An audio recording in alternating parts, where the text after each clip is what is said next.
Minds in motion foundation की जानिब से एजुकेशन एक्सपो 2024 का आगाज हुआ और आज का तीसरा दिन है। आज के इस चौथे दिन में हमने कुछ प्रोग्राम्स ऑर्गेनाइज किए हैं जो खुसूसन विमेन या औरतों के लिए हैं। इसमें एक अहम प्रोग्राम है जिसका उन्वान है intersection of mental health and economic empowerment of women. इस उन्वान की गहराई में हम उतरेंगे और कुछ बातें करेंगे। इससे पहले कि हम आगे बढ़े, हमारे दरमियान मौजूद डिस्टिंग्विश्ड गेस्ट डिग्निटरीज का इंट्रोडक्शन हम आपके सामने पेश करते हैं। हमारे दरमियान मौजूद है मंजूश्री लांडगे मैम। मैम का ताल्लुक MGM यूनिवर्सिटी से है और बहुत ही डिस्टिंग्विश्ड डिग्निटरी हैं। She is doctor. She has earned the PhD degree from Department of Political Science, Dr. Baba Saheb Ambedkar, Marathwada University. She is also a NET clear in Women's Studies UGC. इन्होंने MPhil भी किया है department of political science doctor Baba Saheb Ambedkar Marathwada university से। साथ ही ये MA और BA की degrees भी होल्ड करती हैं। इनका वर्किंग एक्सपीरियंस 13 साल का है, जिसमें अलग अलग दर्जों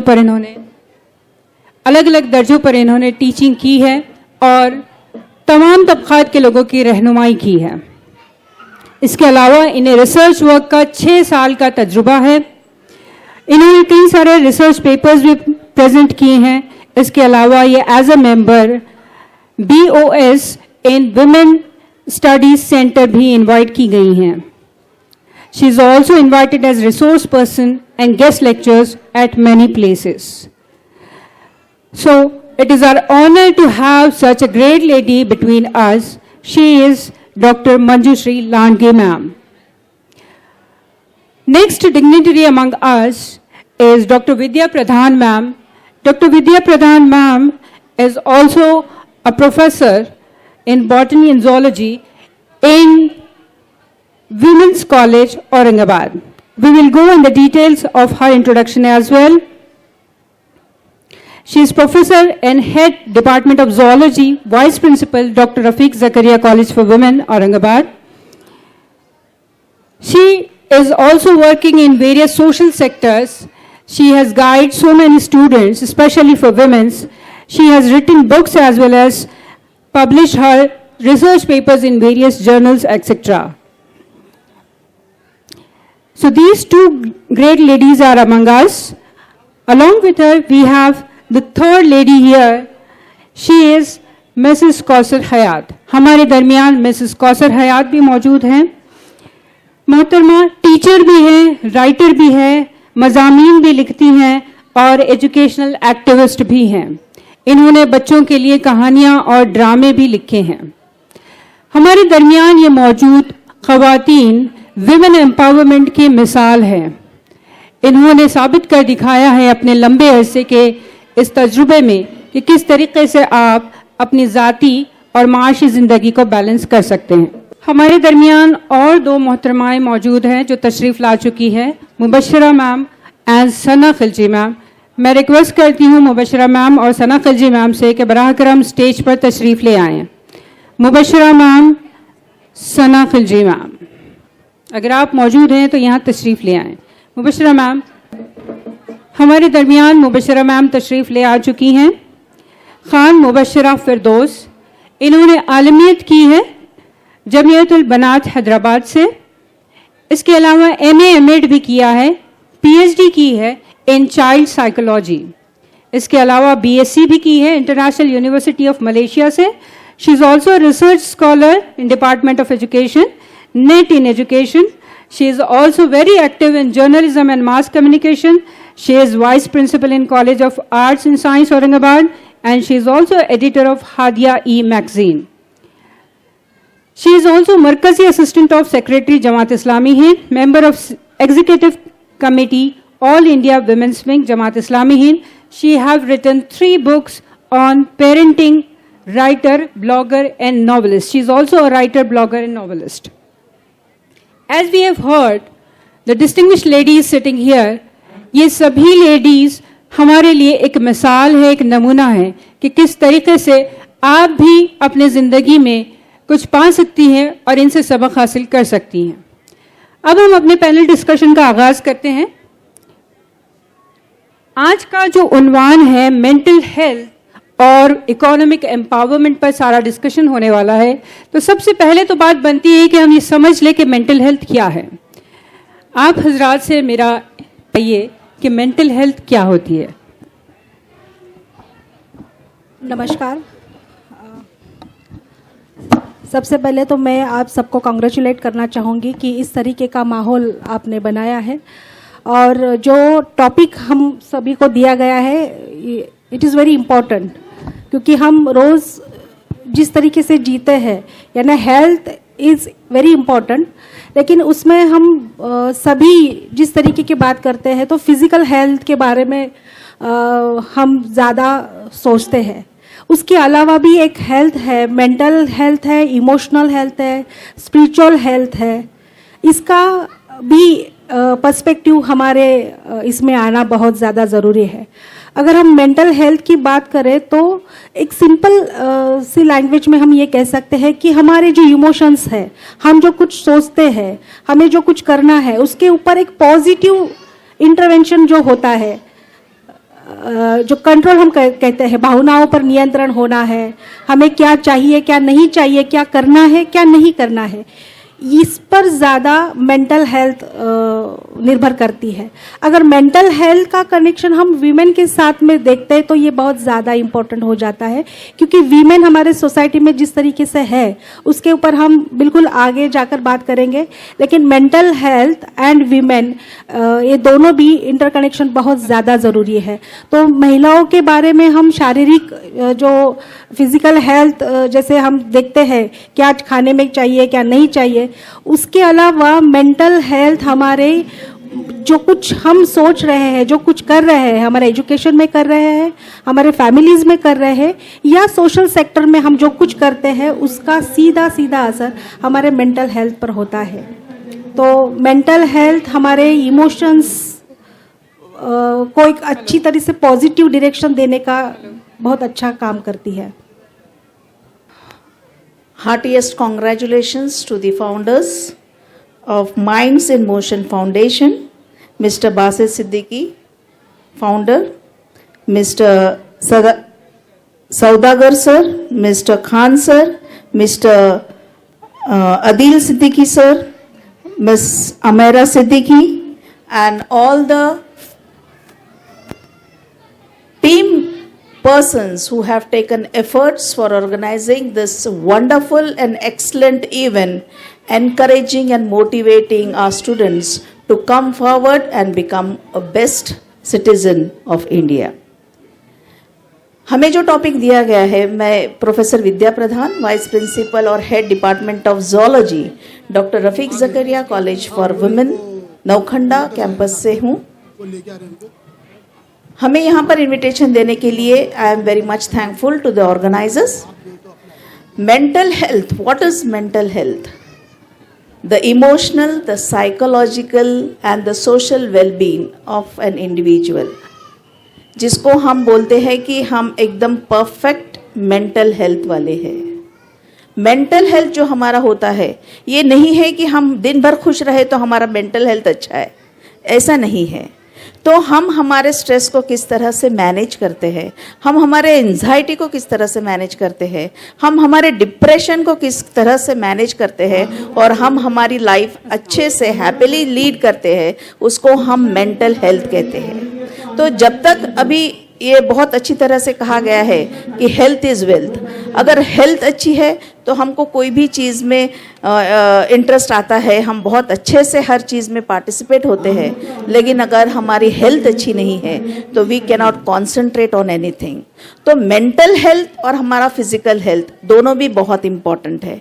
मेंटल हेल्थ इसलिए बहुत ज़्यादा इम्पॉर्टेंट है क्योंकि इमोशनली अगर हम बहुत खुश हैं, अगर हम साइकोलॉजिकली बहुत खुश है, हम सेटिस्फाइड है और हम हमारा मैनेज अच्छे से हमारा स्ट्रेस मैनेज कर रहे हैं, तो we are very good and healthy persons.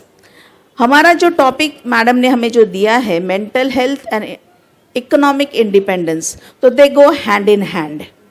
तो जब हम हमारा मेंटल हेल्थ हमारे फिजिकल हेल्थ पर जब कॉन्सेंट्रेट करेंगे तो हम बोल सकते हैं कि we are a fulfilled personality. So mental health is very much important as far as our emotional, our psychological and our social wellbeing is concern. Thank you so much, ma'am. Kausar Hayat, ma'am, please express your views on mental health. अस्सलाम वालेकुम रहमतुल्लाहि व बरकातुहू. सबसे पहले मैं चाहूँगी minds in motion इस committee का शुक्रिया अदा करूँ जिसने एजुकेशन एक्सपो की शुरुआत तकरीबन 3 साल से शहर औरंगाबाद में की और ये तालीम और तरबियत का बहुत अच्छा मौका है जो शहर और दिगर अतराफ़ के अज़ला को फ़राहम किया जा रहा है. ख़ुसूसी तौर पर माइंड्स इन मोशन का मकसद यहाँ के कारकर्दगी देख के ये समझ में आता है एक अच्छे माशरे की, एक सेहतमंद माशरे की तामीर करना. तो सेहतमंद माशरे की तामीर कब होगी? जैसे हमारा मैम ने अभी सवाल किया कि मेंटल हेल्थ से क्या मुराद है. हम सेहतमंद माशरे की तवक्का कर रहे हैं जिसके लिए हमें ज़रूरत है मुल्क की तरक्की की. मुल्क की तरक्की उस वक्त होगी जब कौम की तरक्की होगी. कौम की तरक्की उस वक्त होगी जब ख़ानदान की तरक्की होगी और ख़ानदान उस वक्त मुस्तहकम बनेगा जब फ़र्द की तरक्की होगी और फ़र्द उस वक्त तरक्की करेगा जब फ़र्द का जहन और जिस्म दोनों सेहतमंद हो. तो जहन का सेहतमंद रहना इस तरह ज़रूरी है कि तवाज़ुन वो क़ायम रख सके अपने काम में, अपनी ज़िम्मेदारियों में, अपने शौक़ में. और ये तवाज़ुन शौक़ भी हो सकता है, उसका काम भी हो सकता है और उसकी ज़िम्मेदारियाँ. इन तमाम को यकसुई से करना ही मेंटल हेल्थ के बेहतरीन होने की निशानी है. जज़ाकुमुल्लाह खैरन कसीर. Mubashira, ma'am, please express your views on mental health. जी अस्सलाम वालेकुम वरहमतुल्लाहि वबरकातुहू. सबसे पहले तो मैं माइंड्स एंड मोशन और उसके टीम का शुक्रिया अदा करूँगी कि ये मौका हमको दिया. और जैसा कि आते हैं हमारे कोऑर्डिनेटर के सवाल पर कि मेंटल हेल्थ क्या है और हम उसको कैसे डिफ़ाइन करेंगे, तो हम जो डे टू डे लाइफ में देख रहे हैं कि पहले की निस्बत ऑल ह्यूमन बीइंग, बच्चे से लेकर बड़ा, ख़वातीन, सभी लोग जो है जल्दी से एंजाइटी का शिकार हो रहे हैं, डिप्रेशन का, ज़िंदगी से उनको शिकायत है, वो मायूस हैं, अपने कोपिंग स्किल्स उनकी कहीं मुतासिर हो रही है, अपने पोटेंशियल्स को वो नहीं पहचानते हैं. तो ये सारे चीज़ें मेंटल हेल्थ का जो मैनिफेस्टो या फिर मेंटल हेल्थ का जो साइन है वो इंसानी बिहेवियर है. तो वो अपने मतलब एंगर को मैनेज नहीं कर पा रहे हैं, कॉन्फ्लिक्ट रेजोल्यूशन की उनमें कमी है. तो ऐसी वो चीज़ें जो इंसान अपने रोज़ाना की ज़िंदगी में चीज़ों को एक्सप्रेस करने के बजाय कंट्रोलिंग पावर को खोता जा रहा है. माँ बच्चों पर चिढ़ रही है, स्टूडेंट डिप्रेशन का शिकार हैं, औरतें ज़िंदगी से शिकायत कर रही हैं. तो जो बात कही जाती है कि sound mind in a sound body, यानी आपका तवाना जिस्म, आपके तवाना दिमाग के लिए तवाना जिस्म ज़रूरी है. तो ये बात तो सही है कि इंसान जो है किन चीज़ों की वजूहात से अपनी पकड़ खो रहा है, सेल्फ अवेयरनेस उसमें नहीं है और उसकी मेंटल हेल्थ जो है बहुत ज़्यादा मुतासिर है, बहुत ज़्यादा सफ़र हो रही है. तो उसके कुछ रीज़न है, लेकिन हम मेंटल हेल्थ को इसी तरह डिफ़ाइन करेंगे कि जो भी प्रॉब्लम्स लाइफ में इंसान को होती है, वो ज़िंदगी से शिकायत करता है, मायूस होता है, डिप्रेशन में जाता है, स्ट्रेस फील करता है, एंजाइटी उस पर असर करती है, एंजाइटी उसकी दिखाई देती है, फ्यूचर को लेकर एंजियस होता है, माजी को लेकर, पास्ट को लेकर वो डिप्रेशन का शिकार होता है. इस तरह की जो भी इवेंट्स उसके लाइफ में आ रहे हैं, एक स्टेबल लाइफ नहीं गुजार सक रहा है, समाज से उसको शिकायत है, पैदा करने वाले वालिदैन से. तो ये हम समझेंगे कि ये मेंटल हेल्थ के डिस्टर्बेंस की अलामत है. उसके रीजंस पे हमारे और पैनलिस्ट बात करेंगे, लेकिन मेंटल हेल्थ को हम इस तरह से आसान भाषा में डिफाइन करें. जज़ाकल्लाह खैर, काफ़ी अच्छे से आप लोगों ने बयान किया है. मुझे एक छोटा सा अनाउंसमेंट यहाँ पर करना है. हमारे दरमियान मौजूद है डॉक्टर सना कादरी कलची. मोहतरमा एक डॉक्टर हैं जिन्हें हम सभी जानते हैं, हैप्पी फैमिली हॉस्पिटल के डॉक्टर हैं. इन्होंने MBBS गवर्नमेंट मेडिकल कॉलेज से किया है, DNB इन साइकेट्री किया है from national board of examination NBE new Delhi, certificate course in addiction psychiatry from Bangalore, certificate course in perineal psychiatry, prenatal psychiatry, women's mental health, certificate course in child psychiatry, and many other courses in the same field. She is also working in mental health since many years, and she have cured so many patients. She is also author of Women's Psychiatry World, Know Your Child, हम और हमारी नफ्सियाती सेहत। ये किताबें इन्होंने लिखी हैं तो नफ्सियाती सेहत को लेकर ये काफ़ी एक्टिवली काम कर रही हैं। चूँकि हमारे तमाम मेहमान आ चुके हैं तो हम एक बार इन सब का इस्तकबाल करते हैं, और इस्तकबाल के लिए मैं मुक़द्दसा से रिक्वेस्ट करती हूँ कि प्लीज़ गो अहेड। अस्सलामु अलैकुम वरहमतुल्लाहि वबरकातुहू। जैसे कि सभी मुअज़्ज़िज़ मेहमानान इस मजलिस में शामिल हो चुके हैं, तो मैं मोहतरम अमारा मैम से दरख्वास्त करती हूँ कि वो हमारे मेहमानान का इस्तकबाल करें। मैं अमारा मैम से दरख्वास्त करती हूँ कि वो डॉक्टर मंजूश्री लांगड़े का इस्तकबाल करें। मैं बैठी हुई तमाम ख़वातीन और हज़रात से दरख्वास्त करती हूँ कि हमारे मेहमान के इस्तकबाल के वक्त तालियों से उनका इस्तकबाल करें।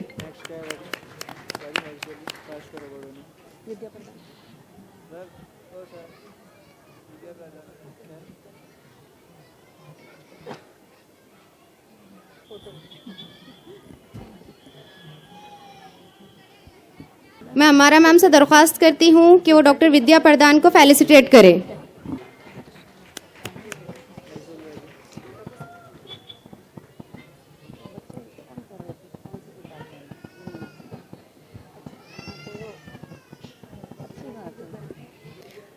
मैं अमारा मैम से दरख्वास्त करती हूँ कि वो मिसेस मुबशिरा फिरदौस का इस्तकबाल करें। वो वहीं पर लेके खड़ा शॉल और चले जी। मैं अमारा मैम से दरख्वास्त करती हूँ कि वो मोहतरमा डॉक्टर सना खिलजी का इस्तकबाल करें।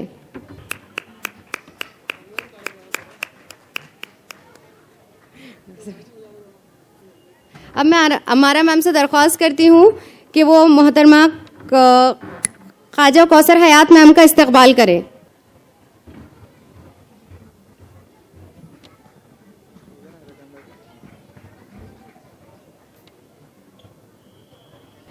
जज़ाकल्लाह मुक़द्दसा।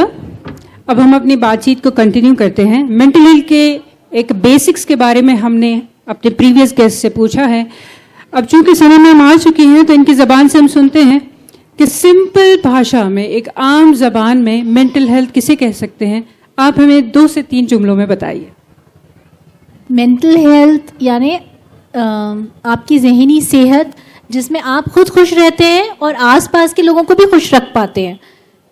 अगर हम उसको मेडिकल लैंग्वेज में जाएं तो वो ये है कि जो WHO बोलता है कि भाई आप अपनी खुद की जो सलाहियत है आपने पहचान पाना, जो रोज़मर्रा के स्ट्रेसेस है आपको वो हैंडल करने आना चाहिए, और आपने जो भी काम कर रहे हैं उसमें आपने प्रोडक्टिव रहना चाहिए, और आप सोसाइटी को कुछ कंट्रीब्यूट करना चाहिए। लेकिन इतना समझ, अगर आप खुश रह रहे हैं और आसपास के लोगों को खुश रख पा रहे हैं मतलब आप ज़हनी तौर पे फिट है, और नहीं रख पा रहे हैं या नहीं रह रहे हैं मतलब कुछ प्रॉब्लम है।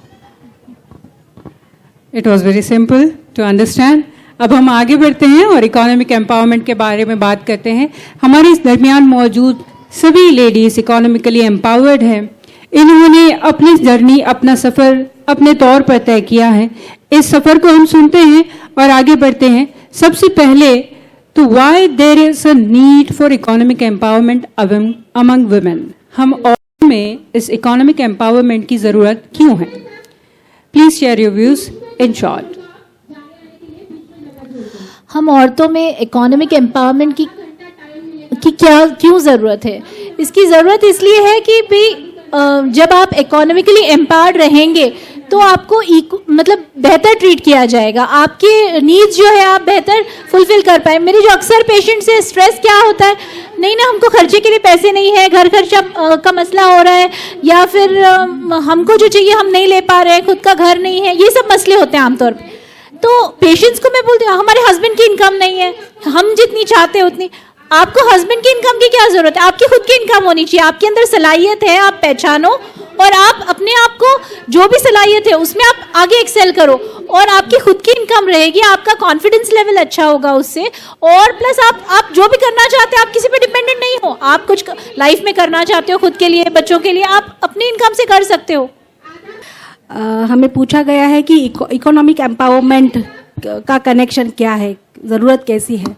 तो बिल्कुल इकोनॉमिक एम्पावरमेंट, जैसे हम बात कर रहे थे कि मेंटल हेल्थ क्या है, अगर हम इकोनॉमिकली एम्पावर्ड होंगे, एम्पावरमेंट के बारे में मैं ये सोचती हूँ, मैं वीमेन एंड जेंडर स्टडीज़ की फैकल्टी हूँ, जेंडर ये क्या है ये मेरे बोलने के दौरान बिल्कुल आ ही जाएगा, लेकिन एम्पावरमेंट की बात हम कर रहे हैं, वीमेन एम्पावरमेंट, इकोनॉमिक एम्पावरमेंट, तो मुझे लगता है कि हम बिल्कुल सभी सही मायनों में एम्पावर्ड है, लेकिन इस सोसाइटी के जो पैट्रियार्कल वैल्यूज़ है उस वैल्यूज़ में कहीं हमको ये ऐसा माना गया है कि शायद हम नहीं है, तो हम बाय बर्थ एम्पावर्ड है।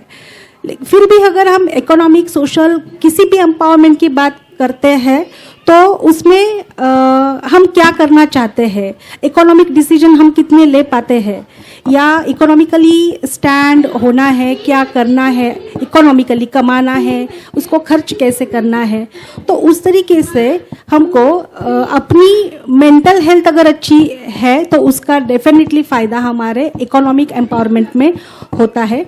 उसी तरह से अगर हम इकोनॉमिकली एम्पावर्ड है तो बिल्कुल हमारा मेंटल हेल्थ भी अच्छा रह पाता है। तो ये इंटरकनेक्टेड दो चीज़ें हैं, ऐसा मुझे लगता है कि अगर हम मेंटल हेल्थ अच्छी है तो कैसी अच्छी है, तो हमें जो कुछ चाहिए वो अपने तरीके से हमारे खुद के डिसीजन से अगर कर पा रहे हैं तो हम बिल्कुल सही दिशा में जा रहे हैं। तो economic empowerment is very important part of everybody's life.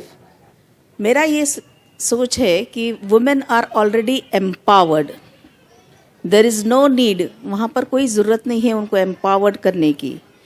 मगर एम्पावरमेंट का डेफिनेशन ये है, women should be empowered but with dignity and with status. वो अब हम अगर स्लम एरिया में देखते हैं, अब आप पूरा सिनेरियो देखो आपके कम्युनिटी का, हमारे इंडियन सोसाइटी का, आप वहाँ पर देखेंगे कि मैक्सिमम जगह लेडीज़ काम कर रहे हैं, वर्कर्स काम कर रहे हैं, अच्छी पोजीशंस पे लेडीज़ है, they are already empowered. So now we don't need empowerment of women, now we should have women empowered with dignity and power and status। Labour का अगर आप देखेंगे तो उसमें डिस्क्रिमिनेशन है, there is no gender equity. तो यहाँ पर फिर हमको एंजाइटी होगी, फिर यहाँ पर हमको डिप्रेशन होगा कि मैं भी वही काम कर रही हूँ और मेन भी वही काम कर रहा है, मगर उसका जो वेजेस है उसके ज़्यादा है, there is a gap. So this gap should be filled up, there should be gender equality.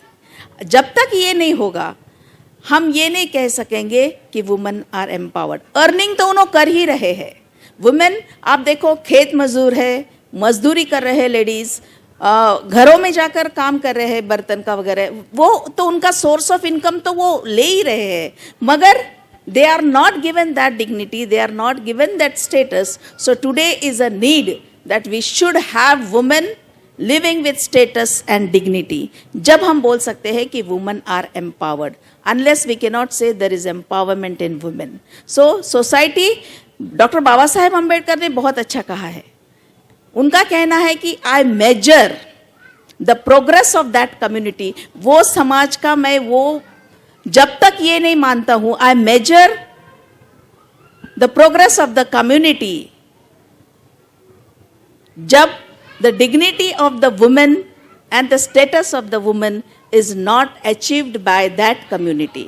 अगर वो समाज में वो women को अगर status है, अगर dignity है, तो हमको ऑटोमेटिकली इतना अच्छा समाज होने वाला है कि हमको उसको एम्पावर करने की, वुमेन को एनहांस, उनके इक्वालिटी को, उनके स्टेटस को एनहांस करने की ज़रूरत ही नहीं पड़ेगी।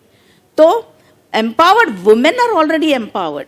हम ये नहीं बोलेंगे कि women are not empowered, they are earning since so long, they are earning. Ancient भी आप जाएंगे तो मजदूरी कर रहे लेडीज़, खेतों में काम कर रहे, अर्निंग का तो उनका हो ही रहा है, मगर वो जो गैप है मेन और वुमेन में, जेंडर इक्विटी जो गैप है, जो उनके वेजेस में है, जो उनके डिग्निटी को है, जो उनके स्टेटस को है, ये गैप फिलअप होना बहुत ज़रूरी है। Then and then only we can say that women are empowered. मैं विद्या प्रधान मैम से 100% मुत्तफ़िक़ हूँ कि वुमन को एम्पावर करने की ज़रूरत नहीं, वो खुद एम्पावर होती है। तो इसका सबसे बड़ा सबूत है कि एक कुंबा वो लेकर चलती है अपनी तमाम तर सलाहियतों के इस्तेमाल से, और सलाहियतें उसके अंदर होती है, लेकिन ये सलाहियतें शौक़ से निकलकर, जिम्मेदारी से निकलकर जब कोई मकसद तय करती है तो वो बनता है इकोनॉमिक एम्पावरमेंट, जहाँ पर अर्निंग का मकसद होता है। अभी मैम ने बहुत अच्छी बात की कि ये सोसाइटी पे डिपेंड करता है कि कौन सी सोसाइटी वहाँ की वुमेंस को कितना रेस्पेक्ट देती है इस ताल्लुक़ से। तो मैं बात करूंगी कि इस्लाम में अल्हम्दुलिल्लाह जहाँ पर मर्द को कफ़ील बनाया गया है, कमाने की ज़िम्मेदारी ज़रूर दी गई है, वहाँ पर ख़वातीन को भी ये इख्तियारात दिए गए हैं कि वो अपने तौर पर अपनी सलाहियतों का इस्तेमाल करते हुए अर्निंग कर सकती हैं। अगर हम बात ले, एक दो मिसालें ले उम्महातुल मोमिनीन में से, तो हज़रत खदीजा रज़ी अल्लाह ताला अन्हा ख़ुद इंटरनेशनल तिजारत करती थी और उनका काफ़ी वसी बिज़नेस था। और इसी तरह हज़रत सौदा रज़ी अल्लाह ताला अन्हा चमड़े का कारोबार से मुंसलिक थी, और हज़रत ज़ैनब रज़ी अल्लाह ताला अन्हा की का जिक्र लेते हैं तो वो खुशबू की तिजारत करती थी। इसी तरह इस्लाम ने हमेशा इस चीज़ को प्रमोट किया है कि ख़वातीन ने एम्पावर होना चाहिए। इसके लिए बहुत वसी जगह सोसाइटी में, मज़हब में भी दी गई है, और इसीलिए इन बातों को अहमियत दी गई है कि ये हमारी सोसाइटी का हिस्सा है कि ख़वातीन ने भी कदम व कदम मिलाते हुए तरक्की की राह पर गामज़न होना चाहिए। माइंड सेट है समाज का कि जो वो औरत को एक अलग जेंडर के लिहाज से उसको अहमियत नहीं देता है, जबकि देखा जाए तो सेटिस्फेक्शन ही इंसान में उस वक्त आता है जब उसके जो पोटेंशियल जो बाय बर्थ उसमें है उसको निकलने का मौका मिले और वो कुछ उसके ज़रिए से अचीव कर सके। चाहे वो अचीवमेंट उसका मतलब इस सिलसिले में हो कि वो मादी बने के मईशत को या पैसा कमा रही हो, या फिर उसका अचीवमेंट को मतलब देखा जा रहा है, अप्रिशिएट किया जा रहा है। जैसा कि सोशल वर्कर हैं, वो ना भी कुछ कमाएं तो वो उनके नज़दीक ये रहता है कि लोगों के नज़दीक इसकी अहमियत है, उसको बहुत ज़्यादा मतलब उसको तारीफ मिलती है या लोग उसको रिकॉग्नाइज करते हैं उसकी सलाहियत को। तो औरत को एम्पावर करने के लिए जो चांस मिलना चाहिए, नो डाउट कि अभी मिल रहा है। हमारे हिंदुस्तानी समाज में औरतें काम कर रही हैं, और वही बात जो विद्या प्रधान मैम ने कहा कि डिग्निटी का इशू है कि उसको रिकॉग्नाइज नहीं किया जाता या उसको डिवैल्यू किया जाता है। और जब दिमाग में माइंडसेट ही किसी समाज का होता है, आज भी हिंदुस्तान के समाज में वो एरिया है जहां लड़की की पैदाइश को अच्छा नहीं समझा जाता है। आज भी किसी लड़की को ये पूछकर हर्ट किया जाता है कि तुमको भाई नहीं है, गोया कि लड़कियां ही हैं। तो एम्पावर करने के लिए समाज जब तक अपने माइंडसेट को नहीं करता, औरत एम्पावर नहीं होगी। और अगर वो हो रही है, इकोनॉमिकली एम्पावर हो रही है, तब भी वो अपने जॉब प्लेसेस पर सफ़र हो रही है। ये भी एक फैक्ट है जिसको हमको बड़े दिल के साथ कबूल करना चाहिए, क्योंकि उसकी डिग्निटी हर्ट होती है, उसको वेजेस वाइज कमतर समझा जाता है या उसको टाइम लिहाज से। उसके अलावा जो एम्पावर्ड वुमेन है वो भी डबल जिम्मेदारियों को संभाल रही हैं, सेट कर रही हैं। अब भी समाज की तरफ से वो सपोर्ट उसको नहीं मिलता जो 2 वर्ड्स के जरिए से भी दिया जाना चाहिए, वो भी उसको नहीं मिल पाता है। से आपने कहा है कि औरत एम्पावर्ड तो है लेकिन डिग्निटी नहीं है, ये बहुत अहम बात है। इसके अलावा यहाँ पर मजहब का भी नाम आया है और जिक्र हुआ है अम्मा खदीजा का यहाँ पर। तो अचानक से मेरे जहन में बात आ गई कि अम्मा खदीजा तो हम बन जाते हैं लेकिन मोहम्मद हमें नहीं मिलता सल्लल्लाहु अलैहि वसल्लम। तो खैर बात को आगे बढ़ाते हैं और इसी से कुछ सवालात का सिलसिला शुरू करते हैं कि हाँ ठीक है, हम वर्किंग वुमेन बन रहे हैं, हम पढ़ रहे हैं, हम लिख रहे हैं, हम कमा रहे हैं, लेकिन फिर भी कुछ कमियां बाकी हैं। उन कमियों को हम किस तरीके से पुर कर सकते हैं? जैसे फॉर एग्जांपल हम में से ही कई सारी ऐसी औरतें हैं जो काम कर रही हैं, प्रोफेसर्स हैं, डॉक्टर्स हैं, इंजीनियर्स हैं, टीचर्स हैं, लेकिन साथ ही साथ वो माँ भी है, बीवी भी है, बेटी भी है और घर भी संभाल रही है, जिसे हम जेंडर स्टडीज में डबल बर्डन ऑफ रिस्पॉन्सिबिलिटी भी कहते हैं। कैसे ये डबल बर्डन ऑफ रिस्पॉन्सिबिलिटी होता है कि एक मर्द, देखिए इससे किसी भी किस्म की कन्फ्लिक्ट क्रिएट करना मकसद नहीं है, बल्कि हम यहाँ पर एक पैनल डिस्कशन के लिए बैठे हैं। एक मर्द जब कमाता है तो वो कमा कर लाता है, वो अपनी जिम्मेदारी पूरी करता है, लेकिन जब एक औरत कमाने जाती है तो सुबह पहले उसे पूरे घर का नाश्ता बनाना होता है, उसके बाद वो ऑफिस जाती है, फिर वापस आकर उसे लंच बनाना है, उसे डिनर बनाना है। तो फैमिली रिस्पॉन्सिबिलिटीज को छोड़ नहीं सकती, साथ ही उसे इकोनॉमिक रिस्पॉन्सिबिलिटीज भी लेनी होती है और हम इसे इकोनॉमिक एम्पावरमेंट कहते हैं। तो आप लोग अपनी पर्सनल लाइफ में क्या ये डबल बर्डन फील करते हैं और अगर फील करते हैं तो इसे किस तरीके से मैनेज करते हैं? हम बात कर रहे हैं इकोनॉमिक एम्पावरमेंट की। हम चाहते हैं कि औरतें, उनके अंदर सलाहियत है पहले से और वो काम करती भी हैं, उनको हम डिग्निटी दें। तो लेकिन डबल बर्डन है। आदमी लोग बाहर का ही काम करते हैं, घर का नहीं करते हैं, मेजॉरिटी, जहाँ तक मैं जानती हूँ। लेकिन औरत को काम भी करना है, घर भी संभालना है, तो ये तो औरत ही करेगी, हमारा मानना है। अगर हमारी सोसाइटी की सोच चेंज होती कि ये भी एक शेयर्ड रिस्पॉन्सिबिलिटी है, हम मिलके करें, तो सबसे अच्छा है। लेकिन जब तक वो नहीं आता तब तक क्या करते हैं हम? तब तक हम ये करते हैं, अगर आप कमा सकते हो, आप बाहर कुछ करने जाते हो, तो आपके घर के काम है, आपको बच्चों को पढ़ाना है, घर का साफ सफाई, पकाना, सब चीज़ें आपको देखनी है। तो अगर आप कर सकते हो तो ठीक है, डबल करो। लेकिन आप ओवर बर्डन हो जाओगे तो आपके घर के जो फैमिली मेंबर्स है, जो लोग नहीं कर रहे हैं, जो घर पे ही है, उन्होंने आपको, they should share the responsibility with you. तो अगर वो शेयर करते हैं तो एक ये इसमें बहुत बड़ा सपोर्ट हो जाता है। आपको घर के फैमिली मेंबर्स, उन लोगों ने अप्रिशिएट करना चाहिए। तो ऑटोमेटिकली औरत ऐसी है कि वो नहीं, घर भी बाहर भी खुशी खुशी कर लेगी, लेकिन अप्रिसिएशन नहीं मिलता है, डिग्निटी नहीं मिलती है, इस वजह से मोटिवेशन नहीं होता उतना करने का। मेरे एक पेशेंट थी, थोड़े दिन पहले मुझे आके बोली कि मैडम मुझे बाहर का कोई भी काम बोलो, मैं बिल्कुल कर लूंगी। वो स्कूल्स रन करती है, तो वो बोली मुझे कुछ भी काम बोलो मैं करने को तैयार हूँ, लेकिन घर का नहीं बोलना। मेरी तबीयत एकदम बिगड़ जाती है। उसको कुछ नहीं होता था, सर दर्द होता था, तो मेरी तबीयत एकदम बिगड़ जाती है, मेरा सर पकड़ लेता है। घर का काम नहीं, क्योंकि हमने सोच बना ली बाहर का काम अच्छा, घर का काम बुरा। क्यों घर का काम बुरा है? आप, उसके हस्बैंड ने बोला नहीं मैं शेयर करने रिस्पॉन्सिबिलिटी तैयार हूं, हम लोग मिलके कर सकते हैं। मेड भी है, लेकिन अगर एक दिन भी बनाना बोल दे कि नहीं सर दुख रहा है, तो हमको हमारा माइंडसेट चेंज करना पड़ेगा। नहीं, ये रिस्पॉन्सिबिलिटी जॉइंट है, शेयर्ड है, लेकिन प्राइमरी जो केयरिंग नेचर है, रिस्पॉन्सिबिलिटी वाला नेचर है, वो औरत का है। और हमारा दिमाग जो अल्लाह ताला ने बनाया है ना, वो ऐसा है कि we are able to multitask. औरत बहुत सारे काम कर सकती है, आदमी का ब्रेन जो है वैसा नहीं बना है, वो इतने काम नहीं कर सकता। मतलब हम लोग एक स्टेप अहेड है, हमको ये एडेड कैपेसिटी मिल गई है।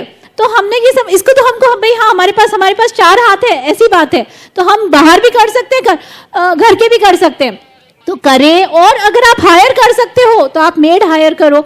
और मैं तो मानती हूँ कि भाई हम जो डिग्निटी की बात कर रहे हैं ना, ये बहुत इंपॉर्टेंट बात। हम कोई प्रोफेशनल करता है, कुछ कहीं काम करेगा, उसको अच्छा मानते हैं, लेकिन घर में जो खाना पका रही है, साफ सफाई कर रही है, उसको अच्छा नहीं मानते।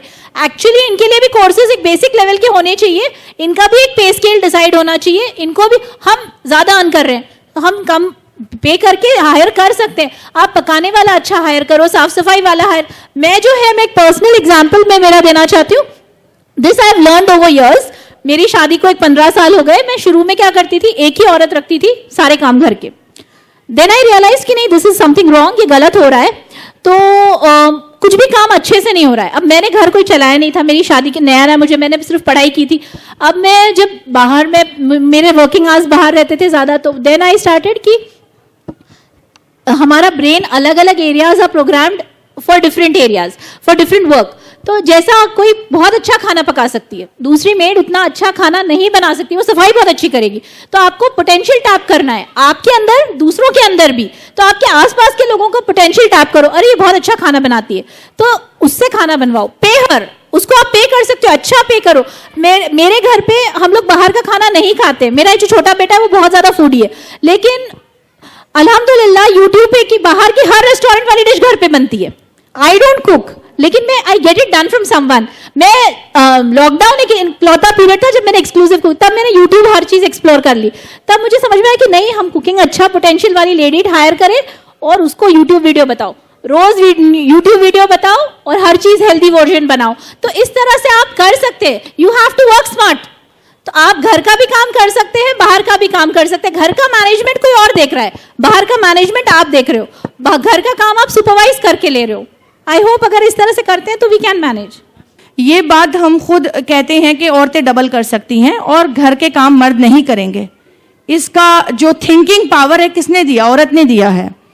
असल में वर्क डिस्ट्रीब्यूशन घर में भी होना चाहिए, क्योंकि वर्क डिस्ट्रीब्यूशन ऑटोमेटिकली बाहर के कामों में हो गया है। जो अब जनरेशन हम पैदा करेंगे, उस जनरेशन को यह बताना जरूरी है कि वर्क डिस्ट्रीब्यूशन, उससे उनमें एम्पैथी लेवल हाई होगा।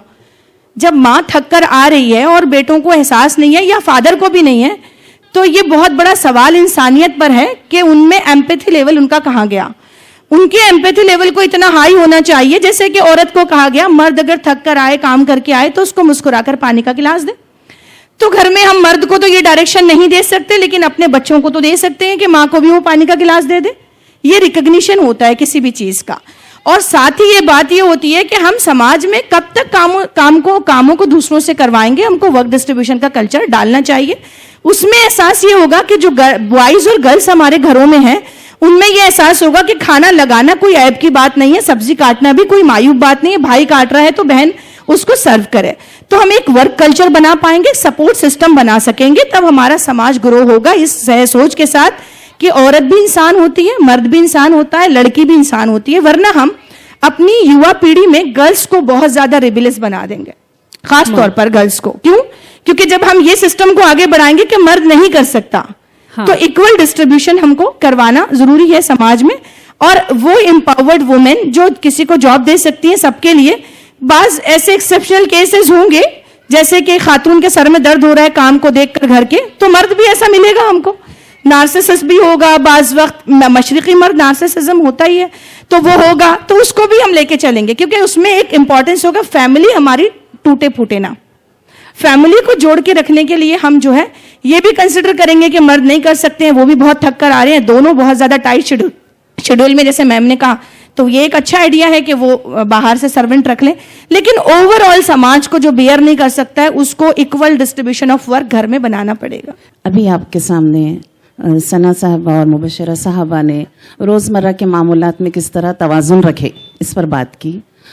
जब बात आती है टाइटल वुमेन एम्पावरमेंट और रिस्पॉन्सिबिलिटी के बैलेंस की, तो मैं चाहूँगी थोड़ा सा हम 70 साल 75 साल पहले जाए और जब उस वक्त की बात याद करें कि जब मुल्क अज़ीज़ को आज़ादी हासिल हुई, तो आज़ादी की जो जद्दोजहद थी उसमें उसकी तारीख़ के औराख जब पलटे जाएंगे तो कहीं भी ख़वातीन की कारकर्दगी को नज़रअंदाज नहीं किया जा सकता। तो मुल्क आज़ादी की जद्दोजहद में ख़वातीन कभी ताकत बनकर, कभी हिम्मत बनकर और कभी मुतहरिक बनकर मुजाहिदीन को हौसला देती रही।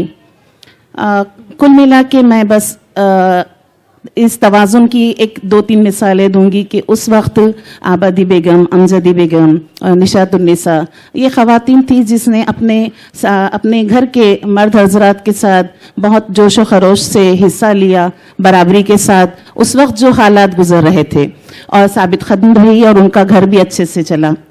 हमारे पास ऐसी कोई मिसाल नहीं मिलती है कि घर का उनके मामलात ख़राब हुए और वो एक कौम के लिए अपने आप को वक्फ करती रही।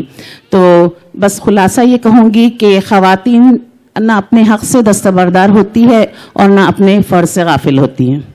जब तक हमारे कम्युनिटी में, हमारे समाज में जब तक अवेयरनेस नहीं होता है, ये चीज़ का अवेयरनेस, तो मैं ये सब फाउंडर्स को जो यहाँ पर इवेंट इन्होंने ऑर्गेनाइज किया है, तो खाली ये 8-10 दिन का इवेंट नहीं होते हुए हम एक फोरम ऐसा तैयार करें कि जो कंटिन्यूअसली इसके पीछे रहेगा कि हम स्लम एरिया में जाए, हमारे समाज में जाए और हम ये मैसेज दें कि लेडीज़ को पहले हमें अवेयर करना बहुत ज़रूरी है।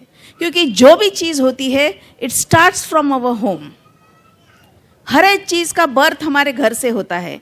जब माँ ये बात समझेगी कि हमारी बेटी भी किसी की बहू होने वाली है, हम भी किसी के सास होने वाले हैं, और हमें ये रिलेशंस मेंटेन रखना चाहिए। जब तक ये अवेयरनेस हमारे समाज में नहीं होता है, हर एक लेडीज़ को उसके राइट्स क्या है, उसके रिस्पॉन्सिबिलिटीज़ क्या है, उसके ड्यूटीज़ क्या है, ये जब तक उनको समझ में नहीं आएगा तब तक ये रेवोल्यूशन तो होने से रहा। तो अवेयरनेस इतना ज़्यादा होना चाहिए कि वुमेन ने ही वुमेन को समझना चाहिए, जबकि ये नहीं हो रहा है। जो हमारे रिलीजियस लीडर्स हैं उन्होंने एक इतनी बड़ी मुहिम चलाना चाहिए, क्योंकि हमको जो चेंज हमारे समाज में हो रहा है वो चेंज बहुत बहुत बहुत स्लो, जिसको हम है तो एकदम स्लो चेंज हो रहा है। हमको ड्रास्टिक चेंज चाहिए और वो भी परमानेंट चेंज चाहिए। तो जब तक हमारे समाज में ये अवेयरनेस नहीं होता है विमेन में, क्योंकि वुमेन ही सब चीज़ का बर्थ होता है। जब एक माँ समझेगी कि मेरी बच्ची भी बहू बनकर जाने वाली है, मेरे घर में भी बहू आने वाली है, तो जब हम ये कॉन्फ्लिक्ट ख़त्म करेंगे, then and then only it is possible कि हमें पूरा हम कह सकेंगे कि वुमेन आर एम्पावर्ड। हमारे समाज को, क्योंकि women is said to be, it is an agent, women are the agent for social change. जब तक वुमेन नहीं चाहेगी, ये चेंज होना पॉसिबल नहीं है। हम बहुत ज़्यादा लेक्चर्स देंगे, हम पैनल डिस्कशंस करेंगे, we will organise many event, but जब तक हम लोग सब एक प्लेटफॉर्म पे आकर और अवेयरनेस के जितने चाहिए उतने, क्योंकि हर एक को हमको अवेयर करना बहुत ज़रूरी है। एजुकेटेड वुमेन है इसका मतलब वो अवेयर है, यह भी नहीं है। और जो चेंज खुद में होता है, जब मैं सोचती हूँ कि मैंने चेंज होना है, then and then only I change myself. कितने भी लोग मुझे कहे कि नहीं ये ऐसा नहीं है, जब तक मैं नहीं चाहूँगी मुझे बदलना है, तब तक ये चेंज होने वाला नहीं है। तो मेरी सब लोगों से गुजारिश है कि हम हमारा खुद का घर का ख़ानदान का स्टडी करें, हमें क्या करना है, हमें किसको क्या गाइड करना है। आजकल एक इशू बहुत ज़्यादा चल रहा है, जब कभी भी कोई लोग अदालत होती है, वहाँ पर डिवोर्स के केसेस इतने ज़्यादा फाइल हो चुके हैं just because of a single mobile. Mobile की वजह से इतने ज़्यादा मसाले हो चुके हैं और पूरे फैमिलीज लाइफ डिस्टर्ब हो गए हैं। उसमें होता तो कुछ नहीं है, मगर उसमें बात किससे हो रही है, किससे क्या हो रहा है।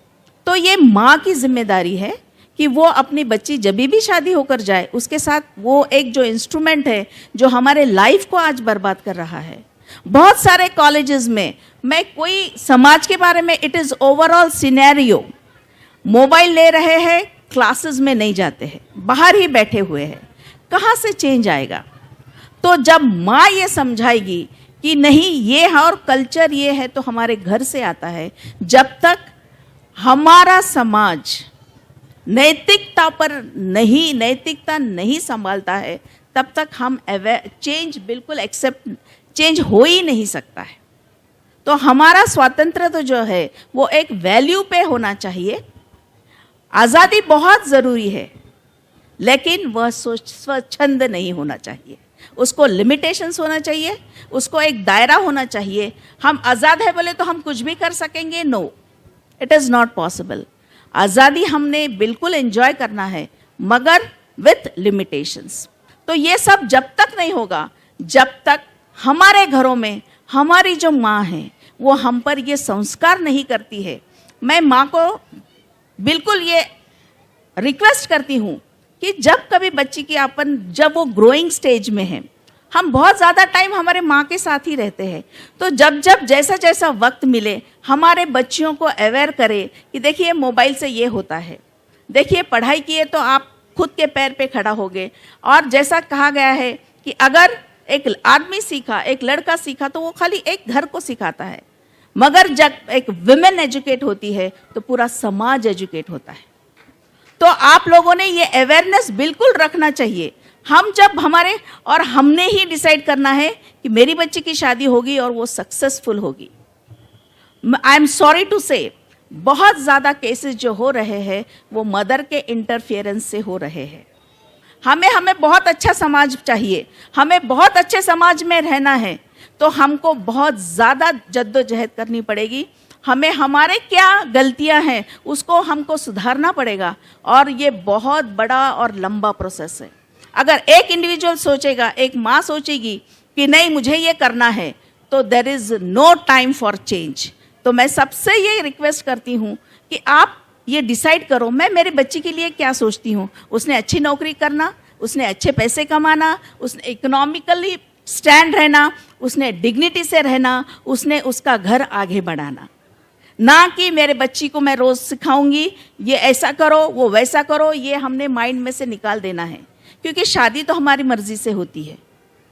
तो मैं सब वुमेन को ये कहूँगी कि ये जो चेंज है ये इंडिविजुअल आप में है, और जब तक आप नहीं सोचेंगे कि मुझे बदलना है, ये समाज नहीं बदल सकता। तो मैं ये फाउंडर्स जो जिसने भी ये ऑर्गेनाइज किया है, एक प्लेटफॉर्म बनाइए, हम सब लोगों को उसमें इन्वॉल्व कीजिए।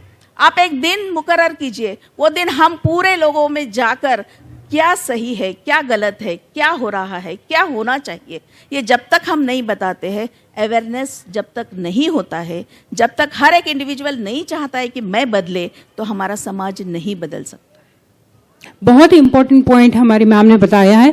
और जैसे कि मैम ने कहा कि कुछ ऐसे हमें प्रोग्राम्स की ज़रूरत है जो जाकर लोगों में एक आगाही पैदा करे। तो मैं आपको बता दूं, मंजूश्री मैम ये काम करती हैं, जेंडर सेंसिटाइजेशन के कई सारे कैंप्स इन्होंने किए हैं। तो हम इनकी भी राय जानते हैं कि हम इस चीज़ में और ज़्यादा क्या कर सकते हैं। अभी डबल बर्डन की बात करते हुए बहुत अच्छे अच्छे मुद्दे सामने आए हैं। डिग्निटी का आया है, इक्वल डिस्ट्रीब्यूशन ऑफ वर्क का आया है। तो जैसे कि मैंने कहा कि वीमेन स्टडीज़ में हम ये सब चीज़ों को पढ़ाते हैं। What is gender, what is patriarchy, sexual division of labour work. तो इसमें हम ये सब पढ़ाते हुए हमको तो लगता है एकेडमिकली उसका एक डिस्कोर्स तो खड़ा हो ही रहा है क्या, लेकिन ये ग्राउंड लेवल पर हमारे फैमिलीज़ में ये हो पा रहा है क्या? क्योंकि कोई भी थ्योरी अगर प्रैक्टिस में नहीं है तो उसका कोई महत्व ही नहीं है। तो जो फिलॉसफी है, जो थ्योराइजेशन है, उसका प्रैक्टिकल लेवल पर आना बहुत ज़्यादा ज़रूरी है।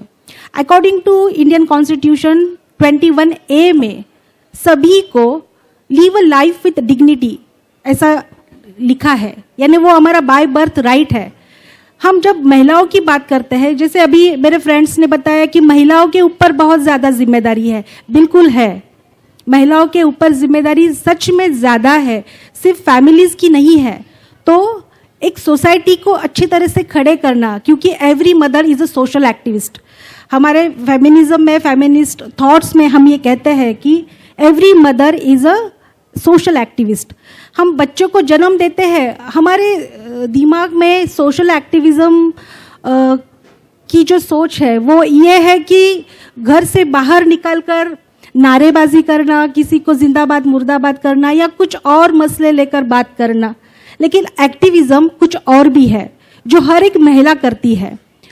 इसके अलावा डॉक्टर B.R. अम्बेडकर जो कहते हैं कि ये समाज का परिवर्तन जिनके हाथों से हो सकता है, वो बहुत बड़ी एक ऑप्टिमिस्टिक व्यू रखते हैं महिलाओं के बारे में, क्योंकि सच में अगर महिला चाहती है तो बहुत ज़्यादा बदलाव ला सकती है, ये सच है। लेकिन इस तरीके के डेमोक्रेटिक फैमिलीज बनाना, ये करने के लिए हमको बहुत ज़्यादा ग्रास रूट से कोशिश करनी होगी। 1, 2, 3, 4 दिन से ये तो बिल्कुल होने वाला नहीं है। फिर भी इस तरीके का डिस्कशन करना, इस तरीके के मसले को आगे लेकर आना, ये भी बहुत बड़ी बात है, ऐसा मैं समझती हूँ। बर्डन की अगर हम बात करते हैं, डबल बर्डन की बात कर रहे हैं, तो हम महिलाओं के बारे में ये बात करते हैं कि महिला जब घर के बाहर जाकर काम करती है तो उनको बर्डन आता है। उसके लिए हमारे जो सिस्टम है सोसाइटी में, उसको ग्लोरीफाई भी करता है। यानी महिला अगर घर में काम कर रही है, घर के बाहर काम कर रही है, तो वो अचानक से सुपर मॉम हो जाती है, सुपर वुमन हो जाती है। तो हमको ये भी समझना है, ये सुपर मॉम, सुपर वुमन, ये हमको ग्लोरीफाई करने के लिए, हमारे श्रमों का शोषण करने के लिए इस तरीके की व्यवस्था जानबूझकर बनाई जा रही है। हम भी ये समझे कि सच में हमें क्या करना है, या सच में हम ये कर सकते हैं या नहीं कर सकते हैं। इस बात को समझकर अगर हम आगे जाते हैं तो हमारा मेंटल हेल्थ से जो बात शुरू हुई है, वो मेंटल हेल्थ भी अच्छे तरीके से रह पाएगी, क्योंकि मेंटल हेल्थ के ऊपर ही हम हमारा पूरा जो कुछ जर्नी है हर एक फैमिली की वुमेन खड़ा कर सकती है। तो डबल बर्डन को भी एक जेंडर व्यू से, जेंडर पर्सपेक्टिव से समझना बहुत बड़ी बात है, क्योंकि ये विजिबल इनविजिबल वर्क होता है। डिग्निटी की अगर हम बात कर रहे हैं तो विजिबल लेबर कौन करता है, उसका डेफिनेशन अभी इतना डिटेल में मैं नहीं जाऊंगी, लेकिन फिर भी विजिबल इनविजिबल वर्क के साथ में हमको इक्वल डिस्ट्रीब्यूशन ऑफ वर्क करना बहुत ज़्यादा ज़रूरी है। एक फेमिनिस्ट थिंकर है कमला भसीन, शायद आपने मैम ने नाम सुना होगा, बहुत बड़ी हस्ती रही है भारतीय स्त्रीवादों में, जो उनका बहुत बड़ा नाम है। वो कहती है कि हम खाना बनाने की बात करते हैं, जब भी हम डिस्ट्रीब्यूशन ऑफ वर्क की बात करते हैं तो खाना कौन बनाएगा भाई, घर पे महिला है नहीं है, मेहमान आते हैं, तो खाना बनाना ये स्किल बेस्ड वर्क है, ये जेंडर बेस्ड वर्क नहीं है। ये सबसे पहले हमको समझना है। जेंडर डिस्क्रिमिनेशन, जेंडर इक्वालिटी की बात हम करते हैं तो हमको सबसे पहले एक जो धागा है जो एक दूसरे के साथ जोड़ने वाला है उसके साथ जाकर बात करनी है। तो कमला बसीन ये कहते हैं कि खाना बनाना ये औरतों का काम है, ऐसा कहा गया है, लेकिन ऐसा नहीं है, क्योंकि महिलाएं जो काम खाना बनाती है वो हाथों से ही बनाती है, उसमें मैथमेटिक्स है ना, हम कितना किसमें कितना क्या डालना है ये मैथमेटिक्स का है और ये स्किल है। तो ये स्किल सभी के पास है, लेकिन फिर भी बाय नेचुरली हमको ये हमारे संस्कारों की तरफ से ही बताया गया है कि खाना बनाना तो ये है। बिल्कुल हम YouTube का सहारा लेकर बच्चों को बताएंगे, हमारे लड़कों को बताएंगे कि ये काम आपको करना है, लेकिन वो करने के लिए जो डेमोक्रेटिक वे से जाना है तो उसको जेंडर सेंसिटाइज होकर जाना है। क्योंकि अभी मैम ने जो कहा है कि महिलाओं के ऊपर ये सोशल चेंज है, तो एक गाने की दो पंक्तियां मुझे याद आ रही है कि एक कवि है, वो कहते हैं कि हमको अगर जमाना बदलना है तू खुद को बदल तब ही तो जमाना बदलेगा। तो हमको जिस तरीके से बदलना है तो सेंसिटाइज होकर बदलना है। महिलाएं, एक मैम आपने कह रहे थे कि महिलाएं शायद महिलाओं का शोषण करती है, एक दूसरे की शत्रु जैसे खड़े रहते हैं, तो ऐसा नहीं है। ये भी हमको जैसे सुपर मॉम बनाया गया है उस तरीके का महिलाओं का दुश्मन होती है, इस तरीके से बताया जाता है। ये महिलाओं का जो इंटरकनेक्शन है वो उसके बीच में एक पैट्रियार्की काम करती है। पैट्रियार्की सभी के साथ होती है, वो पैट्रियार्की ये लफ्ज पुरुषी है, पुरुषों के लिए है, ऐसा नहीं है। हम सभी में, महिलाओं में भी पैट्रियार्की है, पुरुषों में भी पैट्रियार्की है। क्योंकि कभी जो सास बहू से जो सास होती है तो वो उसका उस अधिकारों का हस्तांतरण होता है। वो सास जिस तरीके से अधिकार करती है तो उसके मुंह से, उसके वर्तन से जो कुछ आ रहा है वो पैट्रियार्की ही है। तो फिर हमें ये सोच को थोड़ा सा बहुत डेलिकेटली सोचना होगा कि बदल तो करना है, संस्कार भी देने हैं, फैमिली वैल्यूज भी हमको रखना है, क्योंकि फैमिली तो ब्रेक नहीं करना है, फैमिली से ही सोसाइटी बनती है। तो फैमिलीज में वैल्यूज किस तरीके के आने हैं, तो फैमिली डेमोक्रेटिक फैमिली, सिर्फ फैमिली ही नहीं, डेमोक्रेटिक फैमिलीज की अगर हम बात करते हैं तो डेमोक्रेटिक फैमिलीज में इक्विटी का सोच आना बहुत ज़्यादा ज़रूरी है। जैसे मैम ने कहा था कि हमको मोहम्मद नहीं मिलते हैं, है ना, तो हाँ, तो मराठी में एक ये भी एक गाना ही है, एक नारा है एक्चुअली। हमारे जो शिक्षण की जो शुरुआत हुई है महात्मा फुले, सावित्रीबाई फुले से, तो हम उनसे प्रेरणा लेकर हम शिक्षा का महत्व समझते हैं। अभी ये हो रहा है कि शिक्षा का महत्व सच में महिलाएं बहुत ज़्यादा समझ गई है। अभी भी देखिए ये हमारा जो पेंडोल है उसमें सबसे ज़्यादा महिलाएं है। ये पूरा मैं आते वक्त घूम रही थी तो महिलाओं का ही ज़्यादा मुझे यहाँ पर दिख रहा है कि महिलाएं ज़्यादा है। तो सच में महिलाएं समझ रही है कि हमको बदलना है, लेकिन किस तरीके से बदलना है इसके बारे में हमको शायद थोड़ी सोचने की ज़रूरत है। तो एक सेंटेंस ऐसा है, घरोघरी सावित्री आता ज्योतिबाची बारी। तो हमको ज्योतिबा भी बनना है, सावित्री बनने के लिए, फातिमा शेख बनने के लिए, ताराबाई शिंदे, मुक्ता साळवे, ये सब बनने के लिए हम तैयार हैं। हम जिजाऊ भी बनेंगे, हम सब बनेंगे, हम माँ हैं, हम सब कर सकते हैं। लेकिन हम हमारे साथ में, हमारे फैमिली में, डेमोक्रेटिक फैमिलीज में ज्योतिबा का, फातिमा शेख के जो भाई रहे हैं उनका होना भी बहुत ज़्यादा ज़रूरी है, ऐसा मुझे लगता है। तभी हम जो डबल बर्डन की बात कर रहे हैं उससे उभर सकते हैं। Wonderful, wonderful. यहाँ पर मैम ने कहा है कि सावित्रीबाई तो हम सब बन रहे हैं, लेकिन हमें फुले की भी ज़रूरत है, ज्योतिबा फुले। तो जैसे कि हमने अभी सोसाइटी का एक पर्सपेक्टिव देखा है, इंडियन कल्चर का एक पर्सपेक्टिव देखा है, उसी तरीके से मैं एक और पर्सपेक्टिव आपके सामने खोलना चाहती हूँ। वो इस्लामिक रिलीजियस पर्सपेक्टिव है, specially from Bushra madam, Kausar Hayat ma'am, Sana ma'am. आप लोग अपने तजुर्बे से बताइए कि इस्लाम में ऐसे कौन से नुकात हैं जो वुमेन एम्पावरमेंट की तरफ हमारी तवज्जो को मबजूल करते हैं, या हमें इस बात का एहसास दिलाते हैं कि हम बहुत ज़्यादा एक दूसरे से अलग अलग नहीं हैं, या हम मेन वर्सेस वुमेन नहीं हैं, हम एक दूसरे के इक्वल पार्टनर्स हैं और हम अपने अपने तौर पर कंट्रीब्यूट कर सकते हैं। जी बहुत अच्छा ये सवाल है। असल में कुरान यही कहता है कि मर्द और औरतें दोनों एक दूसरे के रफ़ीक हैं, वली हैं, दोस्त हैं, दोनों इक्वल पार्टनर हैं। अब जो बात आती है कि औरत को कैसे एम्पावर किया, चाहे वो ना कमाती हो लेकिन घर में भी हो तो कैसे एम्पावर हो। असल में इस्लाम वहाँ पर भी एम्पावर करता है कि एक लड़की से जब मर्द निकाह करे तो कहा सदकातिहिन्ना नहला, उनको मर्द पैसे देगा औरत को, यानी कि उसको एक माल प्रॉपर्टी देगा, फिर उस प्रॉपर्टी पर जो उसका मेहर का पैसा है वो पैसा भी उस सिक्का राजुल वक्त, यानी जो वक्त में चलने वाला सिक्का है उसके इक्वलिटी से वो देगा। यानी ऐसा नहीं है कि 786 मान लिया, ये भी इस्लाम नहीं है, जैसा कि हमने इस्लाम की तस्वीर को ही बिगाड़ दिया।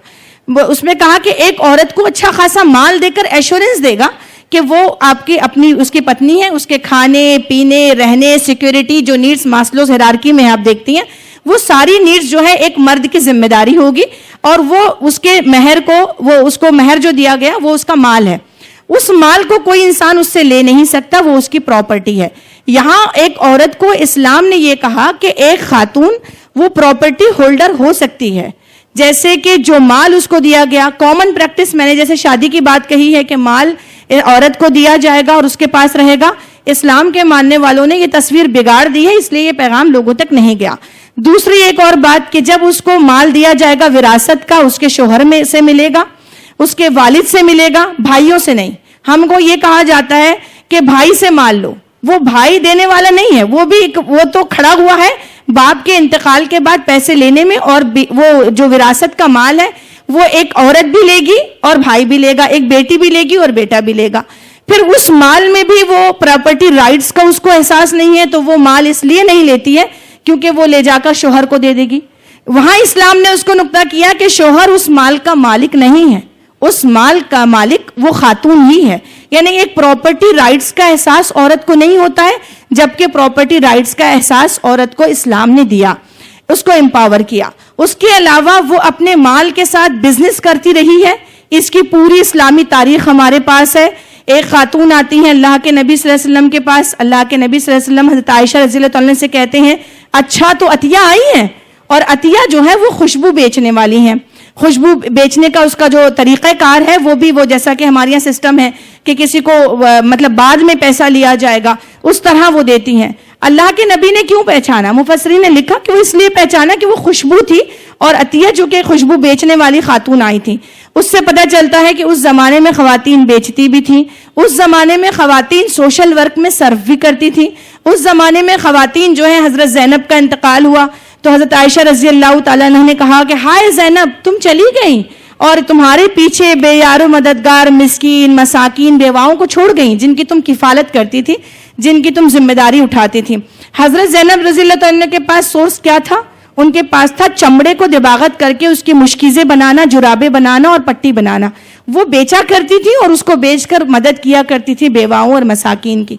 तो जो पूरी लंबी तारीख है, जैसे फातिमा अल फहरी ने पूरी यूनिवर्सिटी जामिया अजहर की बनाई है, वो अजहर की बनाने वाली प्रॉपर्टी का पैसा, उस बंदी की खुद की प्रॉपर्टी का पैसा वहां खर्च हुआ और दुनिया की सबसे पहली यूनिवर्सिटी बनी। उस यूनिवर्सिटी में उनकी बहन आयशा अल फहरी ने लाइब्रेरी बनाई, और वो जो बनाने वाली विरासत थी, मिल्कियत थी। तो एक औरत अपने मेहर के पैसे से, अपने शोहर से मिलने वाले तरके से, अपने बाप के मिलने वाले विरासत से, इन सब से औरत को एम्पावर किया। उसके साथ साथ और एम्पावरमेंट का और सबसे अहम इशू जो यहाँ पर है वो ये कि एक औरत अब जब वो उसको इस्लाम ने उसके पेट पालने की जिम्मेदारी भी नहीं रखी है। अगर वो कुंवारी बच्ची है तो उसका वली, उसका सरपरस्त, उसका भाई, उसके वालिद, उसके दादा उसके पेट पालने की जिम्मेदारी उठाएगा। अगर वो बेवा हो जाए तो बेवा होने के बाद उसकी जिम्मेदारी उसके वालिद की है, और उसके बाद उसका दूसरा निकाह करेगी और दूसरा निकाह करके वो अपने पेट पालेगी। यानी औरत के नानो नफके की जिम्मेदारी भी एक औरत पर इस्लाम ने नहीं डाला, लेकिन उसके बावजूद एम्पावर किया। अब जो मौजूदा एम्पावर सिस्टम हम समझते हैं, जिस सिस्टम में ये कि औरत कमाए जो लफ्ज़ हमने लगा दिया कि औरत कमाए, तो आपको नहीं लगता कि औरत को एम्पावरमेंट का जो अवेयरनेस है वो इतना ज़्यादा हुआ कि अब नौजवान पीढ़ी में लड़के जो है बिल्कुल इररिस्पॉन्सिबल हो रहे हैं, और जो ड्रॉप आउट रेशो लड़कों का है, क्योंकि उनका ये माइंड सेट भी है, जैसे मैम ने कहा कि माइंड सेट करने के लिए सोसाइटी का बड़ी स्ट्रगल करनी होगी, और वो हमारे जिम्मे आई है हम सब के लिए, कि ये लड़के जो बचपन से उठते इसी सोच के साथ हैं कि वो अपने ससुरे से माल दौलत और पैसा लेंगे। तो ये जो खवातीन के एम्पावरमेंट का जो शोर है, ये शोर कहीं ना कहीं हमारी जो नौजवान नस्लों को इस कुर्रे ज़मीन पर जो लड़कों को गैर जिम्मेदार बना रहा है, तो हमको बैलेंस करना होगा। पूरी कायनात में एतदाल खूबसूरत निज़ाम है अल्लाह का, दिन और रात का, वैसे ही मर्द और औरत में जब बैलेंस होगा तो निज़ाम बेहतर चलेगा। यही इस्लाम का मंशा है जो सूरत तगाबुन में है, इक्वल यानी कि हर चीज़ बैलेंस के साथ, इसमें कोई ज़्यादा और कोई कम नहीं होना। जब प्रोपोर्शन कम हो जाता है तो खाना खराब हो जाता है। माशाल्लाह, काफ़ी तफसील के साथ मुबशरा बाजी ने हमें बताया है कि किस तरह से इस्लाम वुमेन को एम्पावर करता है। आपके पास प्रॉपर्टी राइट्स है, आपको अपने वालिद की प्रॉपर्टी से हिस्सा मिल सकता है। इसी के साथ साथ कुरान के हवाले भी दिए हैं। जब ये बात कर रही थी कि एम्पावरमेंट का ये जो एक शोर चल रहा है, इसका असर बॉयज़ पर भी पड़ रहा है या मेल्स पर भी पड़ रहा है, तो मुझे अचानक कल का एक कॉन्वर्जेशन याद आया है। हमारे डिग्निटरीज में यहाँ पर इदरीस खमीसा साहब बैठे हुए हैं। Yesterday I was discussing with him this point. जनाब उर्दू नहीं समझ पाते, इसलिए मैं थोड़ा सा अंग्रेजी इसमें मिक्स करूँगी। कल हम बात कर रहे थे कि boys are becoming less muscular, उनकी मस्कुलरिटी कम हो रही है, एंड गर्ल्स और women are becoming more aggressive and aggressive. ये एक डिस्टॉर्शन है, ये एक इम्बैलेंस है जो क्रिएट हो रहा है। कहीं ना कहीं हम एम्पावरमेंट की एक नेगेटिव छाप अपने जहन में बना रहे हैं, या हम ऐसी चीज़ों को एम्पावरमेंट समझ रहे हैं जो दरअसल एम्पावरमेंट नहीं है। आपको मज़हब इस्लाम ने बहुत सारे ऐसे हुकूक दिए हैं जिसके ज़रिए से आप अपने हुकूक को बआसानी पा सकते हैं। उसके लिए आपको किसी मर्द के सामने मद्दे मुकाबिल बनकर खड़े होने की ज़रूरत नहीं है। इसी पर मज़ीद ख़यालात हम कौसर हयात मैम से सुनते हैं। आपका सवाल है कि इस्लाम के तनाजुर में वुमेन एम्पावरमेंट में, तो सबसे पहले तो कुरान पाक एक दस्तावेज़ी शक्ल है अल्लाह ताला की तरफ से, जिसमें तमाम ज़िंदगी के नज़्म ज़ब्त उसूल और क़वाइद बताई गई हैं, और इसके अलावा अमली नमूने को इस्लाम से तजवीज़ दी गई है, जो आप सल्लल्लाहु अलैहि वसल्लम जिसकी सबसे बड़ी मिसाल है, जिनको अमली नमूना जिन्होंने अपनी ज़िंदगी में पेश किया और जिसकी पैरवी करना उम्मत पर फ़र्ज़ है। तो उसकी शुरुआत होती है कि जब दौरे जहालत में बच्चियों को दफन कर दिया जाता था जिंदा, तो इस्लाम में सबसे पहला हक़ उस वक्त बेटी को दिया जब जहालत में बेटियों को जिंदा दफन कर दिया जाता था। बेटी को दर्जा दिया गया बेटे के बराबर, और अल्हम्दुलिल्लाह मुबशरा साहबा ने बहुत अहम बातों पे रोशनी डाली, जैसे जैसे ज़िंदगी के मदारिज तय होते हैं ख़वातीन के, जिसमें पहला हक़ है तालीम का। तो तालीम दीनी और दुनियावी दोनों तालीम की इजाज़त इस्लाम में बहुत वसीउल अंदाज में दी गई है। इसी तरह एम्पावरमेंट, इकोनॉमिक एम्पावरमेंट की मिसालें, जिससे पहले मैंने पहले सवाल में कुछ मिसालें आपके सामने उम्महातुल मोमिनीन की पेश की, तो उन तमाम को आज के तनाजुर में हम देखें तो आज ये शुरका बैठी हुई माशाल्लाह ख़वातीन, जिसमें बच्चियां भी है और मोतबर ख़वातीन भी है, और यहाँ पर स्टेज पे जो वर्किंग वूमेंस है, तो ये इसकी सबसे बड़ी मिसाल है कि हमारा निज़ाम हमें इजाज़त देता है कि हम अपने पर्दे के हुकूक़ की पासदारी करते हुए अपने फ़राइज़, अपना शौक़ और एम्पावरमेंट, इकोनॉमिक एम्पावरमेंट के लिए अपना कदम आगे बढ़ा सकते हैं, और समाज और माशरे की फ़लाह के लिए काम भी कर सकते हैं। तो ये तमाम, और इसी तरह एक और बात पर मैं रोशनी डालती चलूँ कि अमूमन ये बात का तस्करा होता है कि तलाक़ जैसा सख्त फ़ैसला और सख्त इख्तियार मर्दों को दिया गया है, तो अल्हम्दुलिल्लाह जहाँ तलाक़ का हक़ दिया गया उसमें भी कुछ ज़ाब्ते हैं, उसमें भी कुछ ऐसी बातें और बारीकियाँ दी गई हुई है कि उसमें कुछ मौका है कि बीवी और शौहर को उतना वक्त दिया गया है कि वो अपने आपसी मामलात को, आपसी निफाक को मिल बैठकर कुछ हल निकाल सकते हैं, उसके लिए मुद्दत दी गई है। ये जो अमूमन फिल्मों में बताया जाता है कि ज़बानी तलाक दी गई और तलाक हो गई, तो ये सब इस्लाम का हिस्सा नहीं है।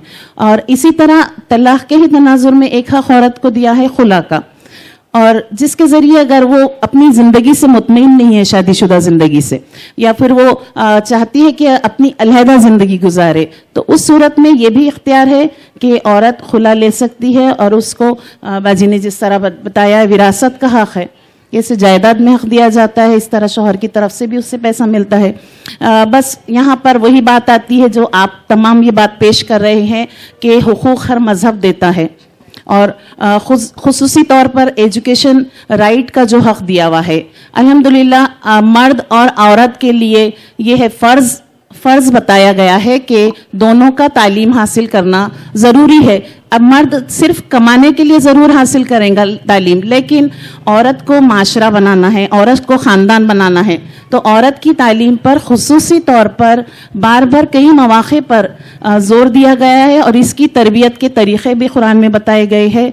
और अल्हम्दुलिल्लाह मुझे ये खुशी है कि शहर औरंगाबाद में ये बहुत सारी इम्प्लीमेंट, जैसा अभी मैम ने बताया कि हमने यहाँ पर ख़वातीन की तादाद देखी, और ये ख़वातीन की तादाद ये बता रही हैं कि ख़वातीन अवेयर है, ख़वातीन मज़हब के इस हक़ का इस्तेमाल कर रही हैं कि अपने पर्दे में रहते हुए वो तालीम के एक ऐसे काम में हिस्सा बनी है, अपनी शिराकत दर्ज करवाई है, जो ये बताती है कि हम आगे बढ़ सकते हैं और अपने तमाम तर हुकूक़ हासिल कर सकते हैं, लेकिन इसके लिए हमें अपनी ज़िम्मेदारियों को समझना चाहिए। और बेजा बस मसला ये है कि जैसा अभी मैम ने बहुत तफसीली कुछ बातें बताई, जो वाक़यात हो रहे हैं, डिवोर्स के वाक़यात हो रहे हैं, तो उसके लिए बस यही एक है कि हम सोचें, कोई भी अमल हो तो कोई भी अमल के लिए सबसे पहले ये सोचना है कि हमारा ये कदम किस किस को नुकसान पहुंचाएगा। तो अगर ये बात को सोचते हुए वो मर्द हो या औरत हो, ये दोनों पर आसानी हो जाएंगी ज़िंदगी के मामलात के लिए। हम अगर सोच समझकर अपनी दीवी आज़ादी का, अपने दीवी हुकूक़ का इस्तेमाल करें और अपने फ़र्ज़ की अंजामदही और फ़र्ज़ की अदायगी से गाफिल ना रहे, तो इंशाअल्लाह ताला हम आप सब मिलके एक बेहतरीन माशरे की तामीर कर सकते हैं। रिलीजियस पर्सपेक्टिव के हिसाब से मैं इस्लाम की ये चीज़ सबसे ज़्यादा ये है, विमेन इतना ज़्यादा एम्पावर्ड है। मैं लड़की हूँ, मैं कमा सकती हूँ, मैं पढ़ सकती हूँ सब कुछ, लेकिन मुझे बच्चों का खर्चा नहीं उठाना, मुझे मेरा भी खर्चा नहीं उठाना है, मुझे मेरे हस्बैंड का भी नहीं खर्चा उठाना है। आदमी को अपना खुद का खर्चा उठाना है, अपने पेरेंट्स का खर्चा उठाना है, अपने बच्चों का खर्चा उठाना है, बीवी का। मैं एम्पावर्ड हूँ, इसका मतलब मैं शेयर कर सकती हूँ खुशी से, लेकिन मेरे पे रिस्पॉन्सिबिलिटी नहीं डाली गई। इस्लाम ने मुझे आज़ाद कर दिया, मैं चाहूँ तो काम करूँ, मैं ना चाहूँ तो ना काम करूँ, मैं चाहूँ तो घर पे आराम करूँ, मैं कोई अपनी हॉबी परस्यू करूँ, मैं चाहूँ तो मैं प्रोफेशन परस्यू करूँ। मैं आज़ाद हूँ, मैं पूरी तरह से आज़ाद हूँ, और मैं इंडिपेंडेंट हूँ और एम्पावर्ड हूँ। एम्पावर मतलब पैसा कमाना नहीं होता, किसी को पार देना, किसी को एक दर्जा देना। तो हम औरतों को इस्लाम इतना एम्पावर करता है कि आप पे कोई जिम्मेदारी नहीं है इन चीज़ों की। और हम जो इक्वल बात कर रहे हैं ना, जब से इस्लाम इक्वल नहीं बोलता है, कॉम्प्लीमेंट्री बोलता है। औरत और आदमी कॉम्प्लीमेंट्री है। जैसे हम बोलेंगे एकदम एक जैसी सलाहियत है, नहीं। औरत जितनी केयरिंग हो सकती है, जितना नर्म दिल है आदमी का, उतना नहीं होता है। कुदरती बनावट है, फीमेल हार्मोन्स है, फीमेल ब्रेन है, इस तरह से काम करता है।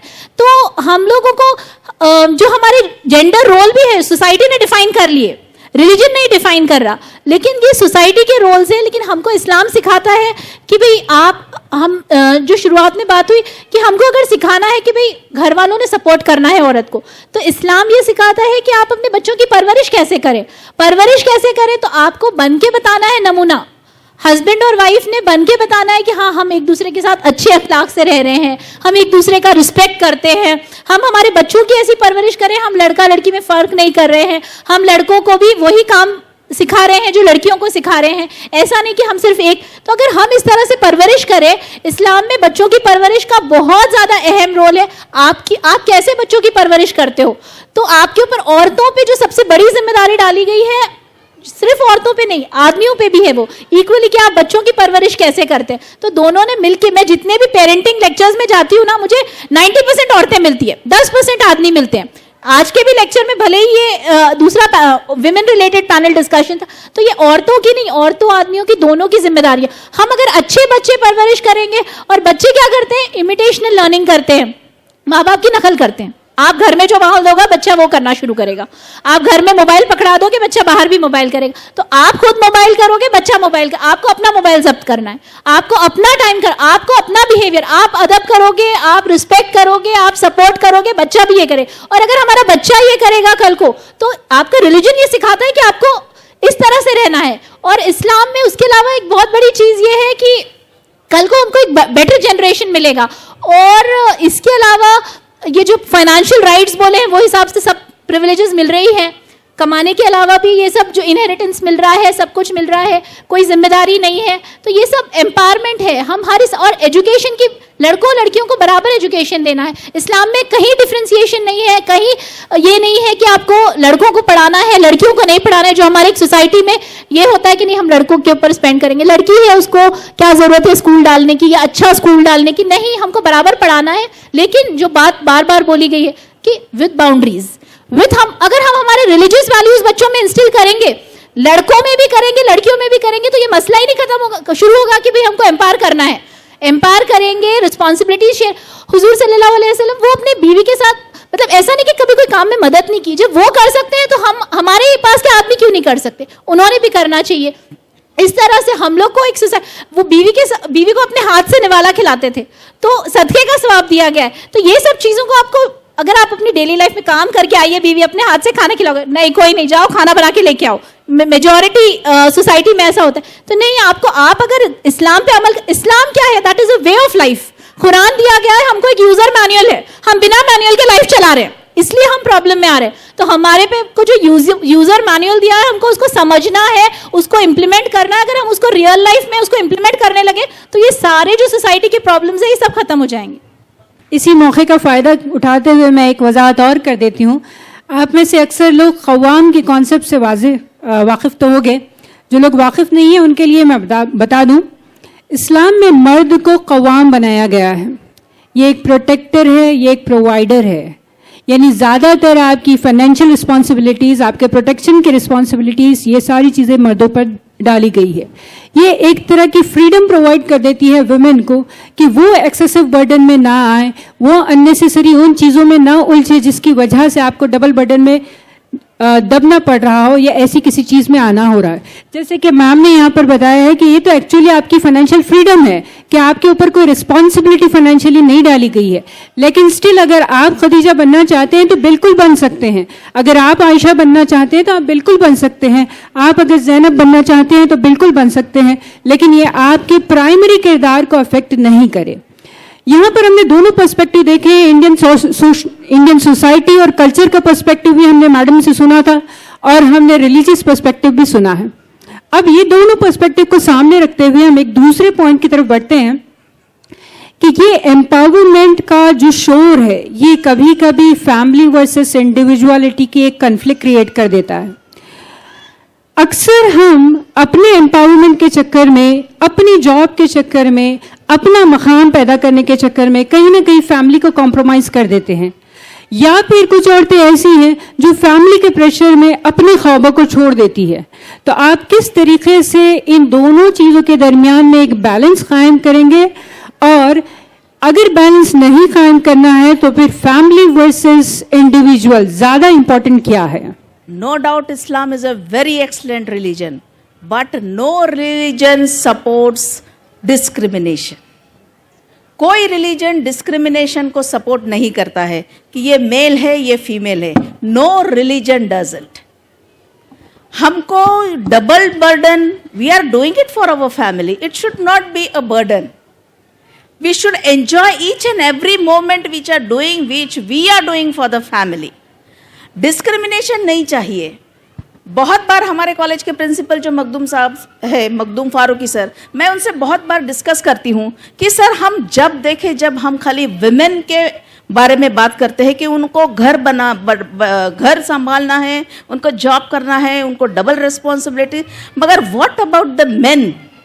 They are also the part and parcel of the society. उनको भी तो कुछ स्ट्रेस होता है, they are not happily living. जब हम बाहर वर्किंग के लिए जाते हैं, जब हमें पता चलता है कि हमको अगर हम कमाती नहीं थी तो हम सब चीज़ें किस तरह से मैनेज करे होते।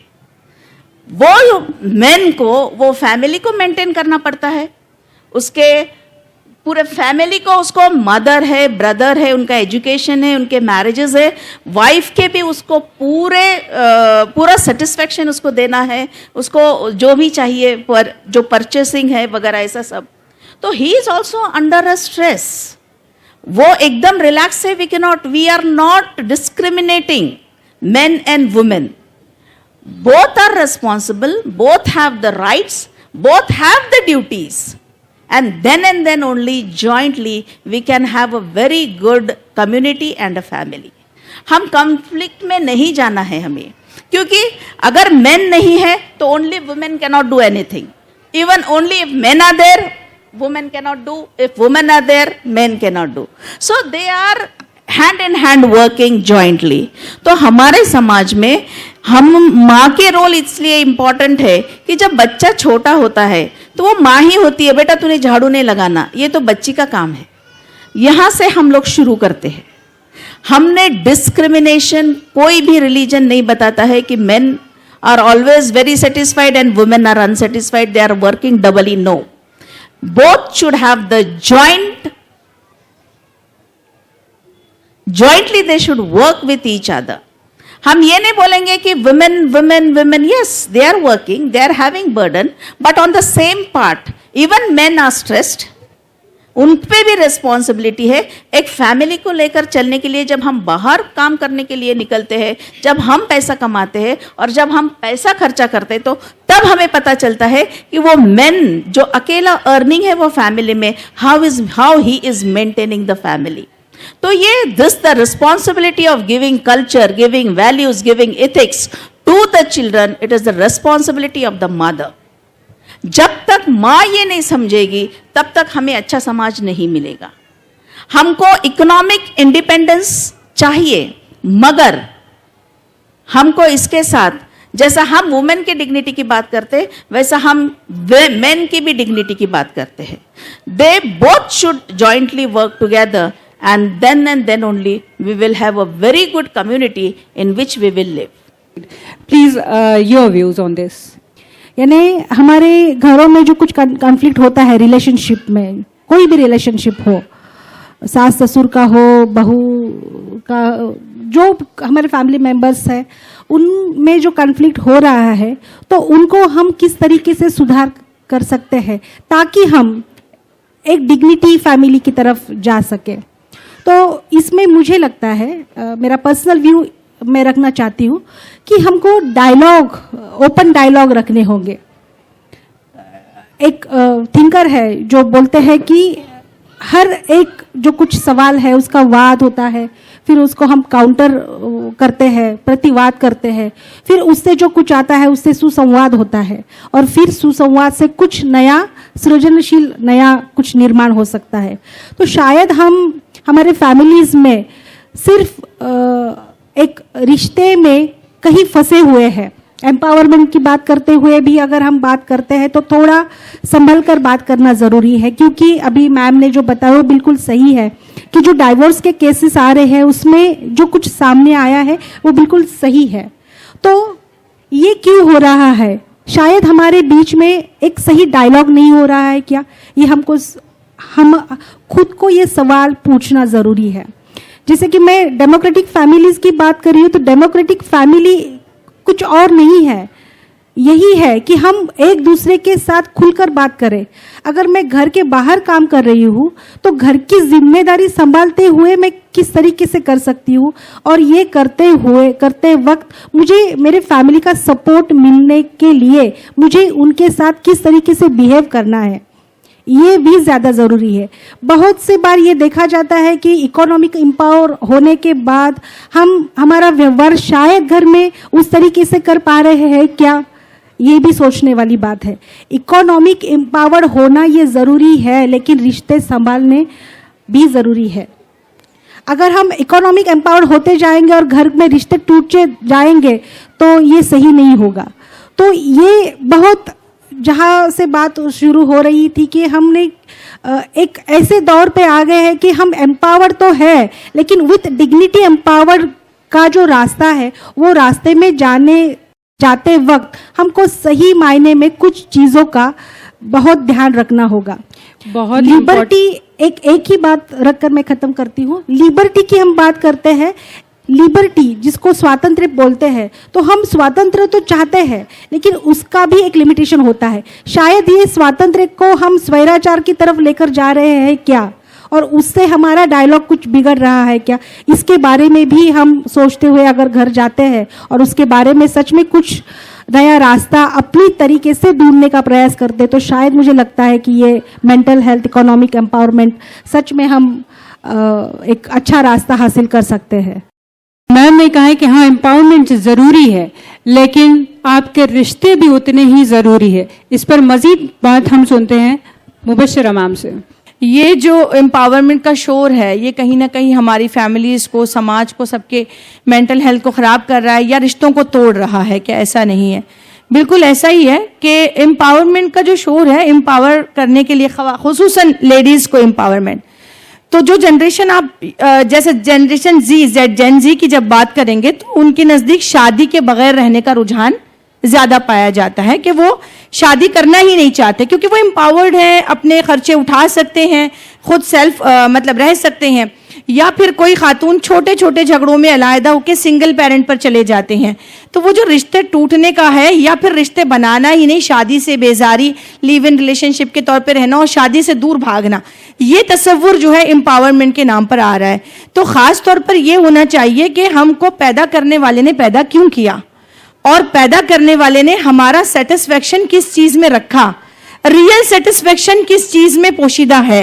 रियल सेटिस्फेक्शन हमारे सेपरेट कपल के साथ में बाउंड रहने में है। तो जैसे मैम ने कहा कि नैतिकता के आधार पर हमारी स्वतंत्रता होनी चाहिए, मोरालिटी इज फ्रीडम, यानी आपको फ्रीडम हो लेकिन वो मोरालिटी के साथ हो। क्योंकि हमारी भारतीय प्राचीन की भी अगर संस्कृति की हम बात करें या किसी भी रिलीजन की, तो वहां पर हम ये नहीं पाते हैं कि वो अपने संस्कार को छोड़कर और अपने जो गुरु है, समूह है, अपना जो खानदान है, कुटुंब, इसको छोड़कर कोई और मैसेज देता हो। यही बात आप इस्लाम में और हर जगह पाएंगे। तो ज्यादा असल में जो एम्पावरमेंट का शोर है, ये शोर हमारी युवा पीढ़ी को कैसे मुतासिर कर रहा है, वेस्टर्नाइजेशन की वजह से जो खानदान फ्री कल्चर जो हमारे पास परवान चढ़ रहा है, उस पर हमको सोचना और काम करना चाहिए।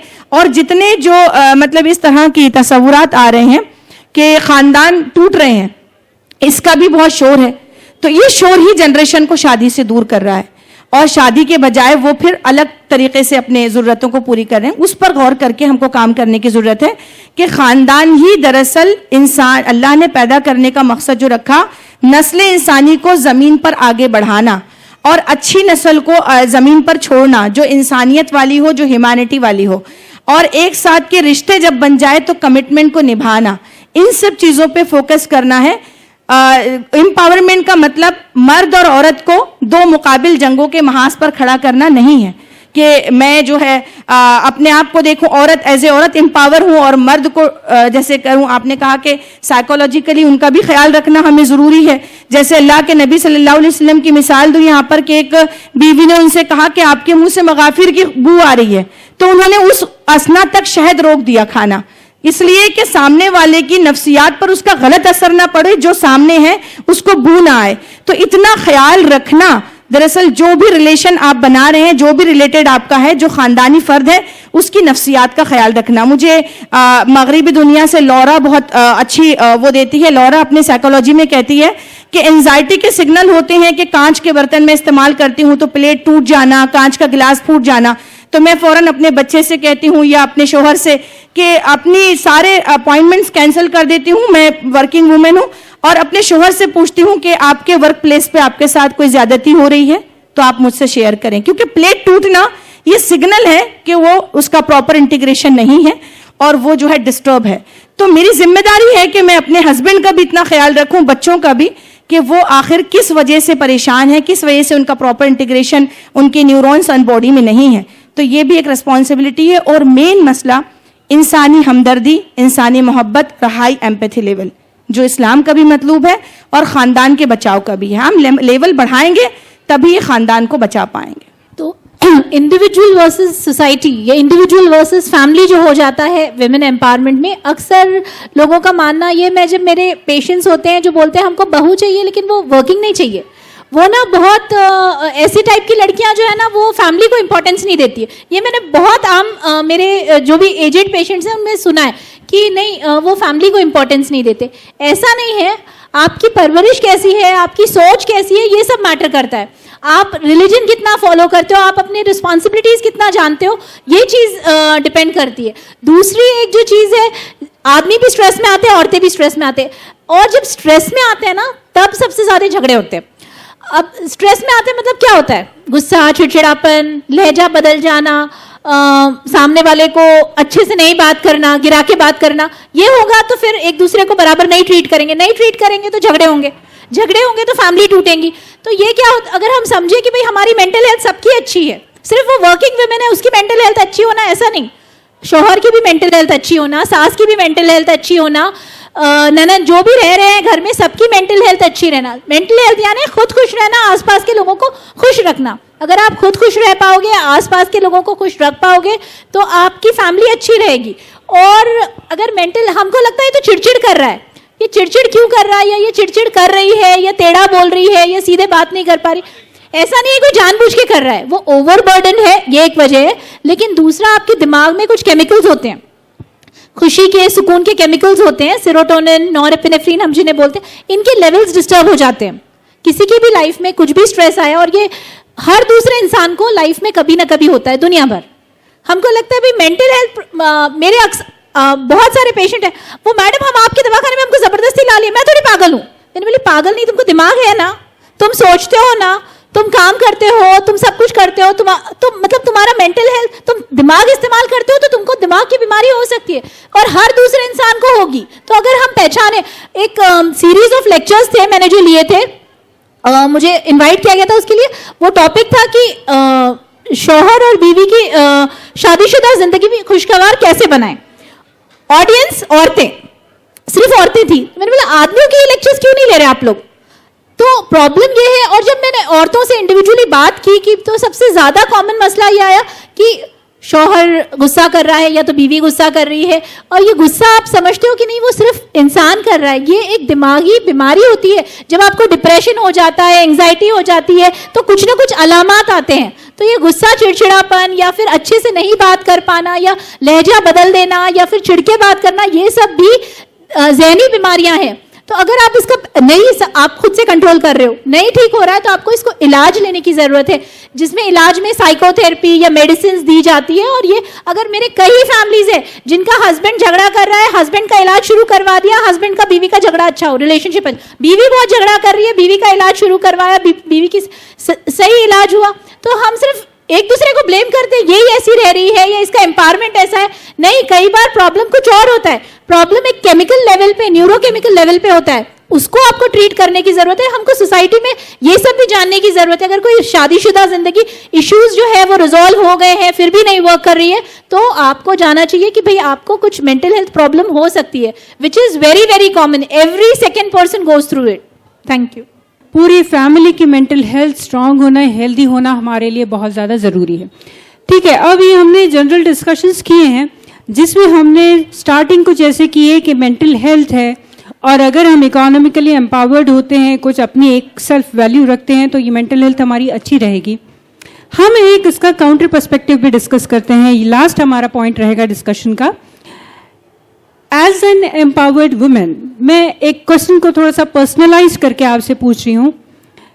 एज एन एम्पावर्ड वुमेन, और बहुत सारी लड़कियों के जहन में शायद ये सवाल होगा, लेकिन पूछने की वो हिम्मत नहीं कर पाती होगी कि हमने पढ़ लिया, हमने लिख लिया, हम जनरली मेंटली हेल्दी हैं, लेकिन हमारी लाइफ में कुछ ऐसी अजीब व गरीब चीज़ें चलती हैं जिससे कभी कभी हमें कॉग्निटिव डिसोनेंस होता है, या एक कन्फ्लिक्ट क्रिएट हो जाती है कि हमने ये एम्पावरमेंट लेकर गलत किया।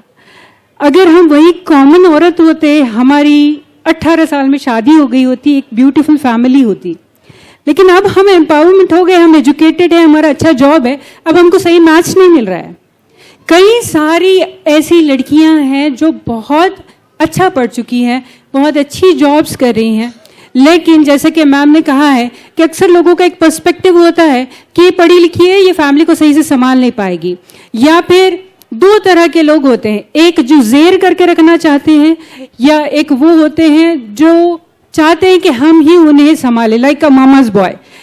तो दो तरह के एक्सट्रीम्स हमें मिलते हैं। तो ऐसी लड़कियां जो कि इकोनॉमिकली एम्पावर्ड हैं लेकिन पर्सनल लाइफ में सफ़र कर रही हैं, ये इनके लिए एक मेंटल हेल्थ इशू बन चुका है। How are we going to solve it? और इस तरह के इश्यूज क्या आपने भी कभी फेस किए हैं? लॉन्ग लाइफ एजुकेशन का कंसेप्ट है, उस पे मेरी अपनी फिलॉसफी है। जैसा कि आपने मेरे बायो में देखा कि अभी भी मेरा कोर्स जारी है लॉ का। मेरी शादी 10th के फ़ौरन बाद हो गई थी। मेरे हस्बैंड ने ही मुझे पूरी एजुकेशन दी है। मेरा आलमियत भी साथ में बाद में ही कंप्लीट हुआ है। तो बाय चॉइस चूंकि मैं एजुकेशन फील्ड में आई हूँ और बाय चॉइस ही मैंने अपने जॉब को, और चॉइस भी जॉब के लिहाज से भी अपनी चॉइस से लिया, तो मुझे कभी ये फेस घर के मामले में कभी नहीं आया, क्योंकि मैं इंडिपेंडेंट हूँ, सोशल वर्क करना चाहती हूँ, उसके लिए मैं सोशल वर्क करती हूँ। मैं हादिया मैगजीन की जिम्मेदार हूँ, तो मैं दिल्ली जाना आना करती हूँ, हर संडे मैं दिल्ली में ही रहती हूँ। तो ये सारी चीज़ें मुझे कभी बर्डन हस्बैंड की तरफ से या फैमिली मेम्बर्स या ससुराल की तरफ से भी नहीं आया, क्योंकि वो लोग, चूँकि मेरी एजुकेशन हैदराबाद से 10th तक हुई है, तो सारे लोग ऐसे ग्रोथ है, एक ग्रूमिंग थी, मेंटल ग्रूमिंग की स्टडी करना है और हमारी यहाँ ये आज़ादी है। लेकिन वर्क प्लेस पर ऐसा होता है, और उन बच्चियों को जिनको मैं पढ़ाते हुए कॉलेज में जब ये कहती हूँ, या काउंसलिंग के बीच में मैं काउंसलिंग भी करती हूँ, तो जब मैं पेरेंटिंग और सेशन काउंसलिंग लेती हूँ, तो जब मैं बच्चियों को ये बताती हूँ कि आपको करना चाहिए और वो जॉब फील्ड में आती हैं, तो वर्क प्लेस ऐसी जगह होती है जहाँ आप ये सोचते हैं एक लम्हा, क्योंकि वर्क प्लेस पे जब आप सेट हो जाते हैं हर चीज़ से, तो फिर वो सब चीज़ें उल्टी हो जाती हैं। और कुछ ना कुछ ऐसे होता है कि मैन वर्सेस वुमेन का एक कॉन्फ्लिक्ट आ ही जाता है, तो वहाँ पर आप कभी कभी ख्याल आता है कि आपको ये फील्ड छोड़कर दूसरा कुछ करना चाहिए। लेकिन चूंकि अपनी पर्सनल लाइफ पे बोलूं कि बाय चॉइस करने में कभी कोई हर्डल नहीं आया, बल्कि पूरा ख़ानदान सभी मिलकर सपोर्ट करता है, तो हमेशा मैंने सोचा कि मैं ऐसे ही एक्टिव रहूं। क्योंकि आप कभी जब अंडर प्रेशर रहकर कुछ करते हैं, या आप ऐसी चीज़ लेते हैं जो आपके मिजाज से मेल नहीं खाती, तो वहाँ आप परेशान होते हैं। लेकिन आपकी कोपिंग स्किल ऐसी जगह पर भी आपको सपोर्ट कर देती है।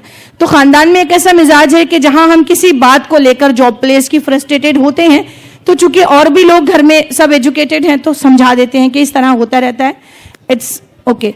तो लेकिन मैं अपने स्टूडेंट्स को देखती हूँ, जब वो सफ़र होती हैं, जब हमारे मोबिलाइज करने से वो किसी ना किसी फील्ड में कदम रखती हैं, और उनका सपोर्ट जो है, सपोर्टिंग सिस्टम उनके फैमिली से नहीं होता है, तो तब हमको लगता है कि हमने शायद ये चिंगारी डालनी ही नहीं चाहिए थी, जो जैसा था वैसे ही चलने चाहिए था। क्योंकि क्या होता है, जब लोग आइडियलाइज करते हैं कि आप लोग कमाते भी हैं, इंडिपेंडेंट हैं, यहाँ जा सकते हैं, वहाँ जा सकते हैं, तो वो बच्चियां जो है अपने आप अपना बर्डन ले लेती हैं। जब वो बर्डन लेती हैं तो तन्हा हो जाती हैं।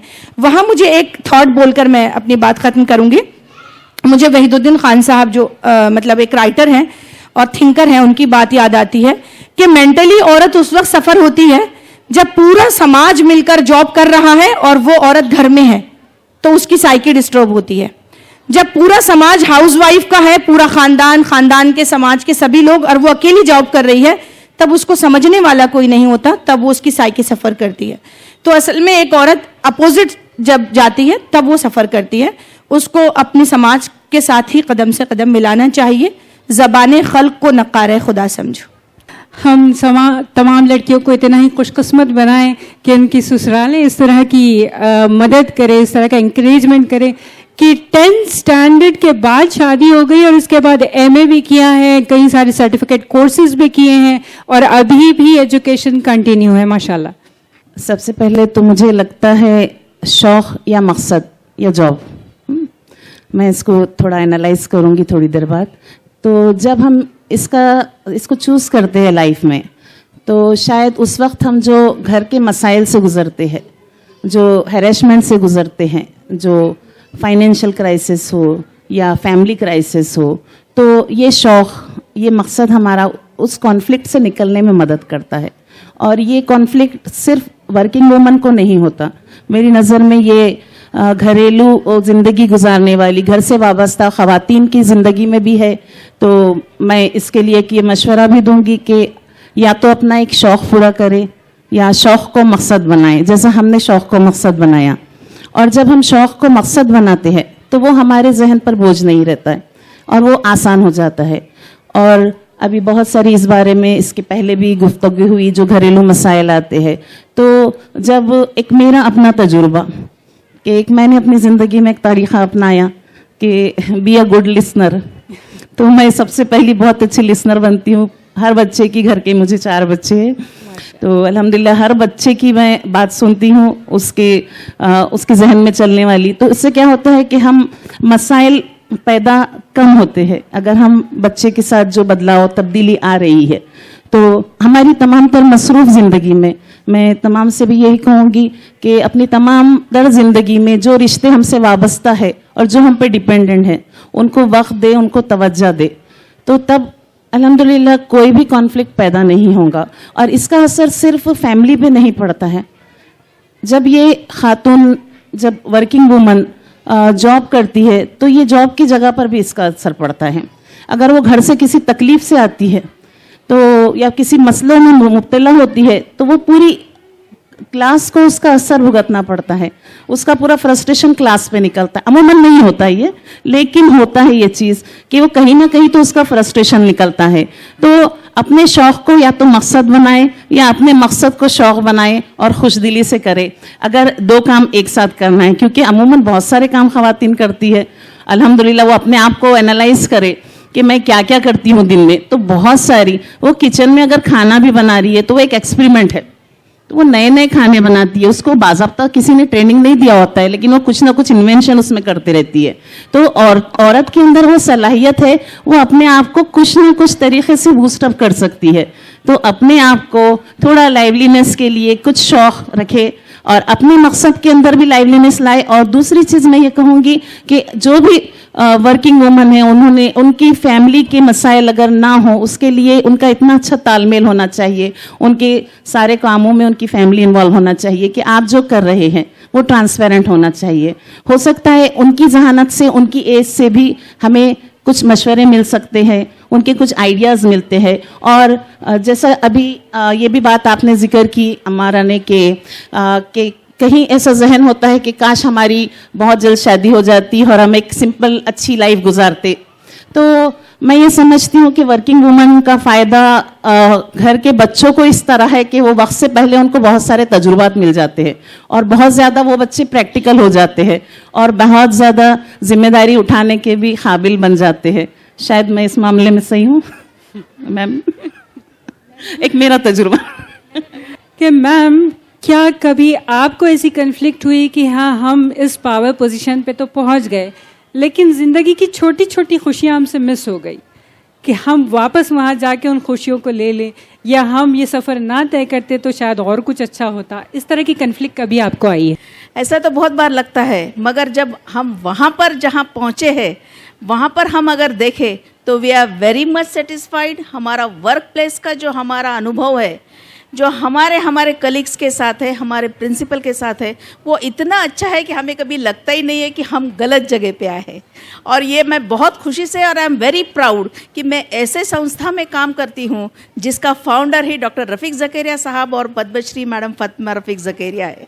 मैं बहुत खुशकिस्मत हूँ कि मुझे वहाँ पर काम करने का मौका मिला है, और मुझे ऐसा कभी नहीं लगता है कि मेरी ये छोटी छोटी खुशियाँ ये खुशी के सामने कुछ मायने रखती है। We are very proud to be the part and parcel of our institute. जैसा हमने कहा है कि हम शौक, फाइनेंस, शौक और लाइफ, ये कोई भी चीज़ें नहीं होती है। हम जब जॉब करते हैं तो वो पहले हमारा नीड होता है। शौक को फाइनेंशियली या इकोनॉमिकली स्टैंड करना ये बहुत कम लोगों के किस्मत में होता है, मगर ज़रूरत ये बहुत इम्पॉर्टेंट होती है। और जब हम जहाँ पर काम करते हैं वो काम को अगर हम हैप्पीली और हमारा माइंड रेडी होते हुए हम अगर करते हैं, फिर वो घर का काम हो या फिर ऑफिस का हो, तो मुझे नहीं लगता है कि हमको कोई स्ट्रेस, एंग्जाइटी और डिप्रेशन होगा। और हर चीज़ में जब हम खुद चेंज होते हैं तो हम दूसरों से एक्सपेक्ट ही नहीं करते हैं। जहाँ पर लग रहा है कि हम यहाँ पर बदलाव नहीं ला सकते हैं, तो वहाँ पर हमने ये तय कर लेना है कि अभी यहाँ पर हमें चेंज होना है। क्योंकि if the person is not changing then you change your own self.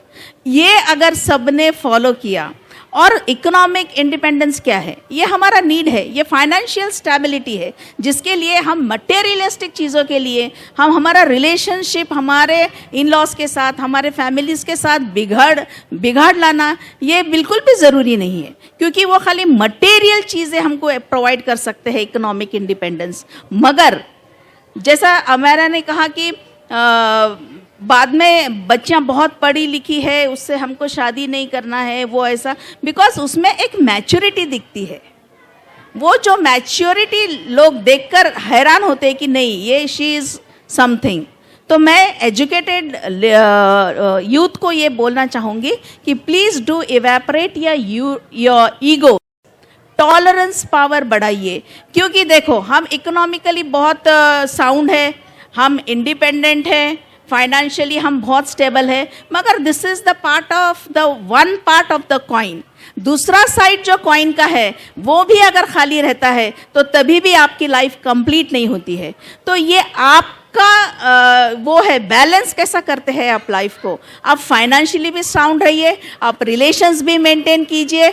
No doubt ये तारावरची कसरत आहे, but you have to do it. Balancing life and living it happily is a very important significant role we will play in our own self. जब तक हम जब तक हम नहीं डिसाइड करेंगे हमें कैसा रहना है, हम किसी से, कोई भी हमें खुश नहीं रख सकता है, कोई भी हमें दुख नहीं दे सकता है। We should change our own self. We should decide कि मुझे ये करना है, मुझे ये मिलाना है और मैं स्ट्रगल करूँगी ये अचीव करने तक। ये मेरी जिम्मेदारी है, ये मेरे रिस्पॉन्सिबिलिटी कि मुझे मेरी खुशी चाहिए। और बहुत ज़्यादा इम्पॉर्टेंट ये है कि हम लोग हमेशा एक्सपेक्टेशंस रखते हैं। हमारे में कम्युनिकेशन गैप भी बहुत होता है। हम चाहते हैं कि हमारे मन की बात सामने वाला सुन ले, ऐसा नहीं होता है। तो आपको ओपन डिस्कशंस फैमिली में करना चाहिए। आपका क्या सजेशन है, आपको क्या लगता है, आप क्या चाहते हैं। जब तक आप ये खुलकर बात नहीं करेंगे तो सामने वाला तो आपको जानेगा नहीं कि आप क्या चाह रहे हैं। तो ओपन डिस्कशंस, रिलेशन में कम्युनिकेशन गैप बिल्कुल नहीं होना चाहिए, क्योंकि ये कम्युनिकेशन गैप जो है ये बेस होता है। हम एक सोचते हैं और वो एक सोचता है, तो उसको लगता है कि मेरे जैसा क्यों नहीं बिहेव कर रहे, और हमें लगता है कि क्यों हमारे जैसा बिहेव नहीं कर रहे हैं, जबकि हम कम्युनिकेट ही नहीं किया है कि हमें क्या चाहिए। तो unless and until you don't have healthy communication, you will not have healthy relations. This is the balanced life is very important. एक ही हम फाइनेंशियली बहुत स्ट्रांग है, हम इकोनॉमिकली इंडिपेंडेंट है और यहाँ पर हम पूरे ब्लैंक है, तो this life is also not worth. दोनों का बैलेंस रखना। कोई भी एक्सेस चीज़ जो भी होती है, इट इज़ अ पॉइजन। तो हमें हमारी लाइफ बैलेंस करना है एंड हमको एक दूसरे का अंडरस्टैंडिंग हमारे रिलेशन का बेस होना चाहिए। हम कौन से पार्ट पे स्ट्रगल कर रहे हैं, हमारा हस्बैंड कौन से पार्ट पे स्ट्रगल कर रहा है, क्योंकि हम इस स्ट्रेस में हैं ऐसा नहीं है, हमारे सामने वाले भी तो स्ट्रेस में होते हैं ना। तो you should understand each other. और जब तक आप ये बेस नहीं, आपका फाउंडेशन अगर अच्छा नहीं रहा तो पूरी इमारत कोलैप्स ही होने वाली है। हम ऐसे स्टेज में आए हैं, शिक्षा से हम शिक्षित सुशिक्षित हो गए हैं, शायद हम सुशिक्षित ही हो गए हैं। सुसंस्कृत होने का जो एक फेज़ है वहाँ पर जाना बहुत ज़्यादा ज़रूरी हो गया है, ऐसा मुझे लगता है।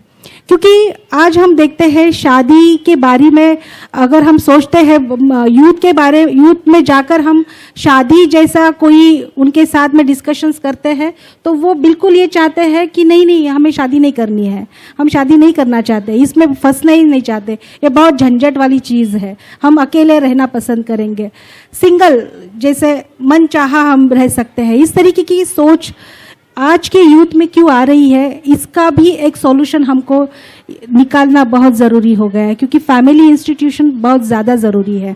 अगर हम अच्छे सोसाइटी की बात कर रहे हैं, अच्छी सोसाइटी बनाने की बात कर रहे हैं, अगर वो सोसाइटी में फैमिलीज ही नहीं रहेंगे तो फिर वो सोसाइटी किस दिशा में जा सकती है, वो धोखा बहुत ज़्यादा बड़ा है। तो शादी जैसे चीज़ों में, रिश्तेदारी जैसे चीज़ों में, रिलेशनशिप्स जैसे जो कुछ मसले अभी यूथ उसका सामना कर रहे हैं, तो उसके बारे में हमें क्या करना है। ये टॉक तो बिल्कुल ज़रूरी है, लेकिन शायद हमको फैमिली काउंसलिंग की ज़्यादा ज़रूरत है। यानी शादी के पहले हम बोलते हैं, शादी के पहले की काउंसलिंग करने जैसी सोच हम शायद खड़ा कर सकते हैं क्या? क्योंकि कोई शारीरिक पीड़ा है, फिजिकल मेंटल हेल्थ जैसा कुछ है, तो हम कहते हैं कि चलो काउंसलिंग करना है, लेकिन फैमिली काउंसलिंग की बात शायद हम नहीं कर रहे हैं।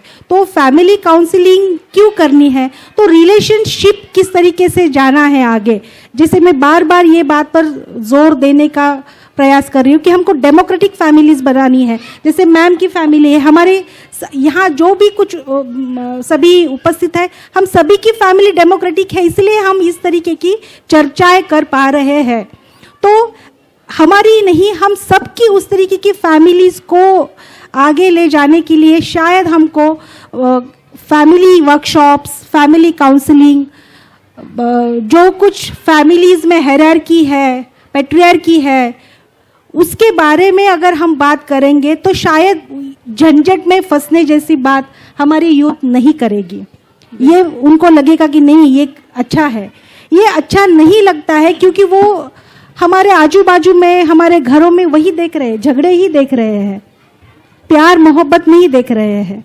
तो शायद इस तरीके की सोच लेकर हम आगे जाए।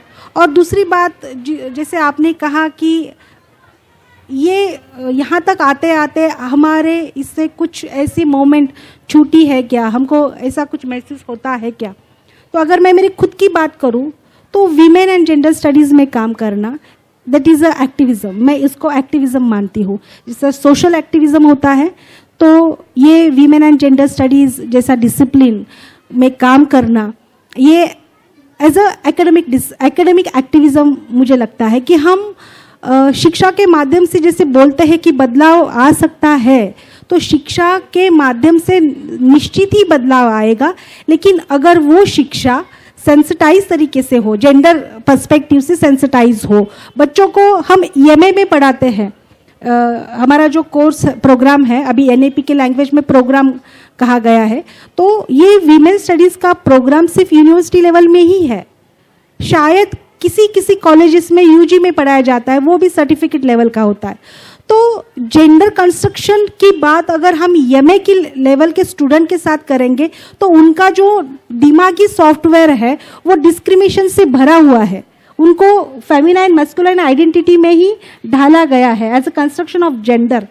तो ये बात अगर हम फैमिली सिस्टम से, हमारे सोसाइटी से, स्कूलों से, कॉलेजेस से अगर शुरू करते हैं तो बहुत ज़्यादा बदलाव निश्चित रूप से आ सकता है। ये काउंसलिंग की बात हमें आज इसलिए करनी पड़ रही है क्योंकि हमारा पूरा जो व्यवस्था, शिक्षण व्यवस्था जो रही है, तो उसमें इस तरीके की बात ही नहीं हुई है करिकुलम में। तो अगर हम इस तरीके से जाएंगे तो ये एक्टिविज्म की बात है।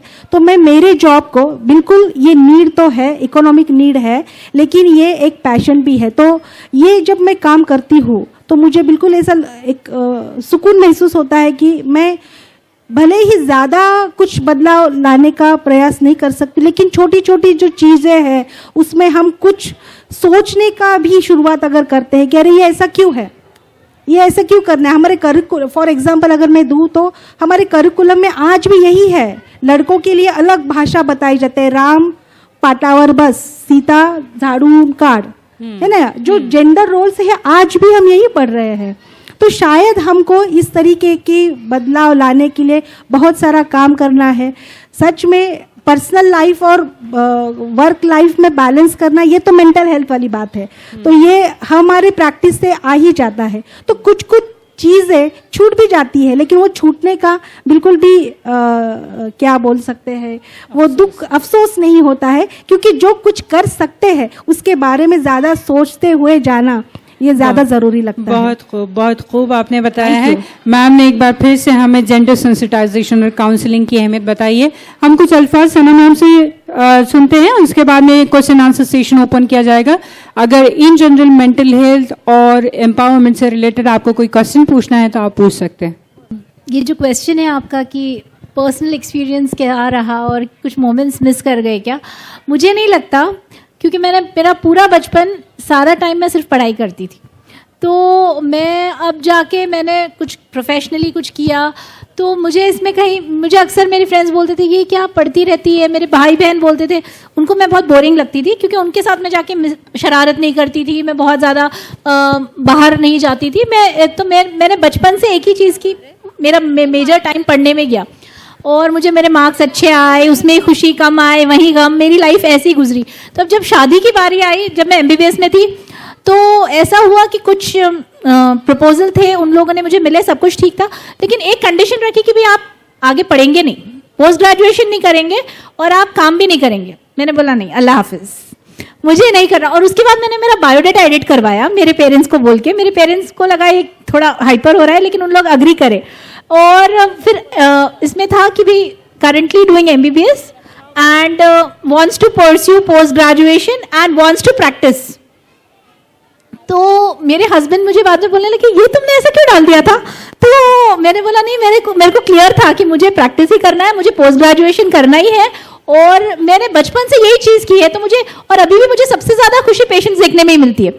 अगर मेरे बच्चों को कोई बुरी न्यूज़ देनी होती है या कुछ बोलना है, वो बोलते हैं अम्मी सुबह हॉस्पिटल जाने से पहले बोलेंगे, उनका माइंड डाइवर्ट हो जाएगा, वो खुश हो जाते हैं, पेशेंट्स में भूल भी जाते हैं। शाम में बोलेंगे तो अपनी शाम तक अपनी को क्लास चलेगी। तो इस तरह से मेरा बोलना ये कि आप जो भी चीज़ करते हो उसको अपना पैशन बनाओ, आप उसको अपनी हॉबी, आपका इंटरेस्ट, अगर आपको उस चीज़ में खुशी मिलती है तो ही करो। ऐसा नहीं कि मैं ज़बरदस्ती जाके देखूं या मैं ज़बरदस्ती जाके कुछ काम करूं। और हर इंसान को अलग अलग सलाहियत दी है, तो अगर आपके अंदर कोई पोटेंशियल है, हर इंसान में अलग पोटेंशियल है, सब एक जैसे नहीं होते। किसी का कुछ अच्छा है तो किसी का कुछ और अच्छा एरिया है। तो हम जो चीज़ एंजॉय करते हैं, हम जो चीज़ में माहिरियत रखते हैं, उस चीज़ को हमको परस्यू करना चाहिए और उसी में सबसे ज़्यादा सेटिस्फैक्शन मिलता है। दूसरी चीज़ों में भी मुझे खुशी मिलती है, लेकिन सबसे ज़्यादा खुशी मुझे पेशेंस देखने में मिलती है। तो मैं कहीं रिग्रेट नहीं करती हूँ मैंने जो किया। और जहाँ तक दूसरी लड़कियों की लिए बात रही है, मैं नहीं कि हर एक को डॉक्टर बनना होता है, इंजीनियर बनना होता है, टीचर बनना, ऐसा नहीं। हर प्रोफेशनल इक्वली अच्छा है। आपको क्या पसंद है आप ढूंढो, और वो जरूरी नहीं आप प्रोफेशनल करियर ही रखो। आप वो चीज करके आप कुछ गैप ले सकते हो, बच्चे थोड़े बड़े हो गए बाद फिर काम कर सकते हो, आप घर पे ही अपनी हॉबी परस्यू कर सकते हो, घर पे ही प्रोफेशन परस्यू कर सकते हैं। स्मॉल स्केल इंडस्ट्रीज कितनी सारी, हर घर पे प्रोफेशनल्स घर पे काम करने लग गए हैं। तो इसमें रिग्रेट करने की और चॉइस इंडिविजुअल है। कोई अगर चूज करे, ये मेरी पर्सनालिटी थी इसलिए मैंने ऐसा चूज किया। मैं बहुत टाइप पे पर्सनालिटी हूँ जो दिन रात काम करे, ऐसी टाइप की मेरी पर्सनालिटी। मैं घर पे भी हूँ ना तो टाइम टेबल के हिसाब से चलूंगी, मेरा ये काम करना है, उसके बाद ये काम करना है, ये काम करना है। टाइम थोड़ा भी टाइम वेस्ट हो गया तो मुझे लगता है यार टाइम भी बहुत वेस्ट हो गया।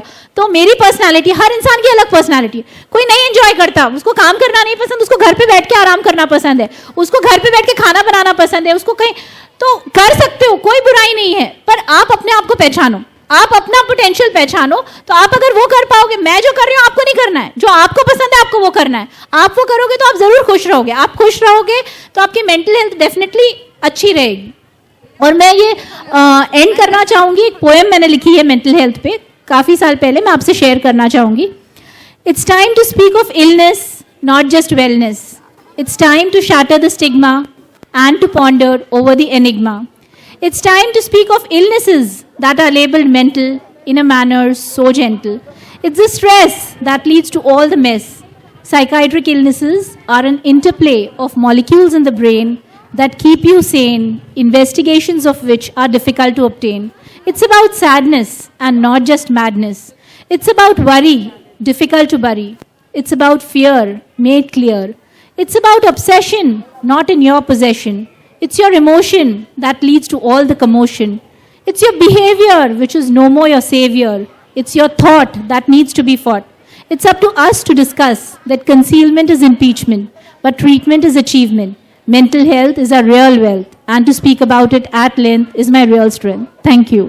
मेंटल हेल्थ आपकी बहुत कीमती दौलत है। इसी के साथ हम क्वेश्चन सेशन की तरफ बढ़ते हैं। अगर किसी को कोई सवाल हो तो आप बताइए, हमारे वॉलंटियर्स यहाँ पर माइक लेकर खड़े हुए हैं। Just raise your hand if you have any question. अगर कोई सवाल हो तो आप बताइए। तब तक के लिए मैं आपको एक नज्म सुनाती हूँ, औरतों के लिए बड़ी खूबसूरत सी एक नज्म है जो कैफी आजमी साहब ने लिखी है। कोई सवाल हो तो अपना हाथ उठाइए जरूर, मैं नज्म पढ़ रही हूँ दरमियान में। कैफी आजमी साहब एक मर्द हैं और एक औरत से कहते हैं, ये औरत हम सब में है जिससे मुखातिब है कैफी आजमी साहब। उठ मेरी जान मेरे साथ ही चलना है तुझे, कल्ब माहौल में लर्जा शरर जंग है आज, हौसले वक्त के और जीस्त के यकरंग है आज, आप गीनों में तपा वलवले संग है आज, हुस्न और इश्क हम आवाज वो हम आहंग है आज। एक मर्द कह रहा है हमसे, जिसमें जलता हूं इसी आग में जलना है तुझे, उठ मेरी जान मेरे साथ ही चलना है तुझे, तेरे कदमों में है फिरदौस की तमद्दुन की बहार, तेरी नजरों पे है तहजीब व तरक्की का मदार, तेरे आगोश है गहवारे नफ्स व किरदार, ताबा के गिर्द तेरे वहम व तअय्युन का हिसार, कूद कर मजलिस खलवत से निकलना है तुझे, उठ मेरी जान मेरे साथ ही चलना है तुझे। तू के बेजान खिलौनों से बहल जाती है, तपती सांसों की हरारत से पिघल जाती है, पाँव जिस राह में रखती है फिसल जाती है, बन के सीमाब हर एक ज़र्फ में ढल जाती है, जीस्त के आहनी सांचे में भी ढलना है तुझे, उठ मेरी जान मेरे साथ ही चलना है तुझे।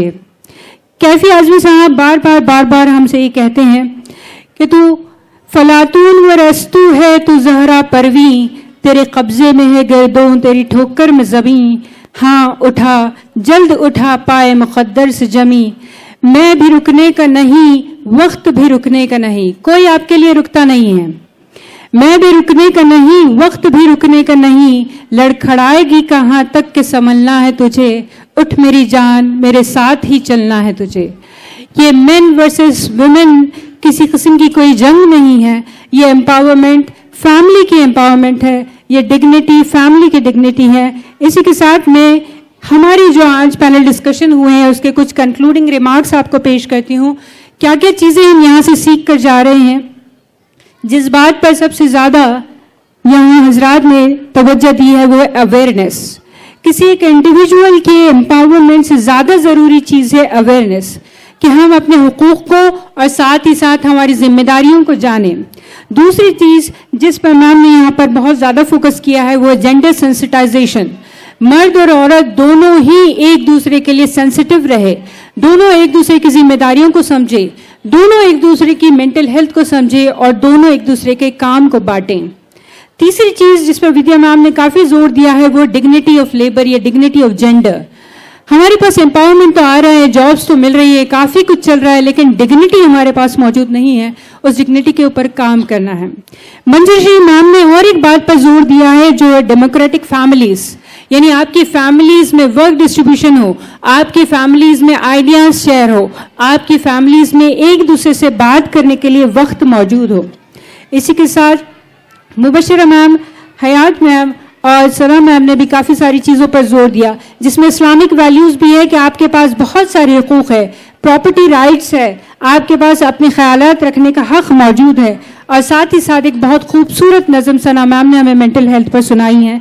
ये सेशन एक काफ़ी कामयाब सेशन रहा, हमने काफ़ी कुछ इस मामले में सीखा और अब हम कंक्लूजन की तरफ बढ़ते हैं। मैं शुक्रिया अदा करती हूँ आप तमाम हज़रात का कि आपने अपना कीमती वक्त हमें दिया और इस सेशन को कामयाब बनाया। हम हमेशा हमेशा आपके आभारी रहेंगे कि आप यहाँ पर आए हैं, बहुत कीमती वक्त दिया है। विद्या मैम से तो मेरा ज़ाती ताल्लुक़ भी है, ये मेरी उस्ताद रही हैं, मुझे पढ़ाया है, और मैं कहूँगी कि अगर मैं यहाँ बैठी हूँ तो कहीं ना कहीं इसमें इनका किरदार ज़रूर है, क्योंकि इन्होंने मुझे ज़बरदस्ती खींचकर एनएसएस कैंप में लिया था और इसी चीज़ ने मुझे एक एनकरेजमेंट दिया या एक कॉन्फिडेंस दिया कि आज मैं यहाँ बैठकर बात कर रही हूँ। बहुत बहुत शुक्रिया आप सभी हजरात का। उम्मीद है कि हम इसी तरह से मिलते रहेंगे और अपनी सोसाइटी, अपनी कम्युनिटी के लिए ज़रूर काम करेंगे, क्योंकि ये औरतें बढ़ेगी तो ये हिंदुस्तान बढ़ेगा और ये मुसलमान बढ़ेगा। इसी के साथ हम इख्तिताम करते हैं।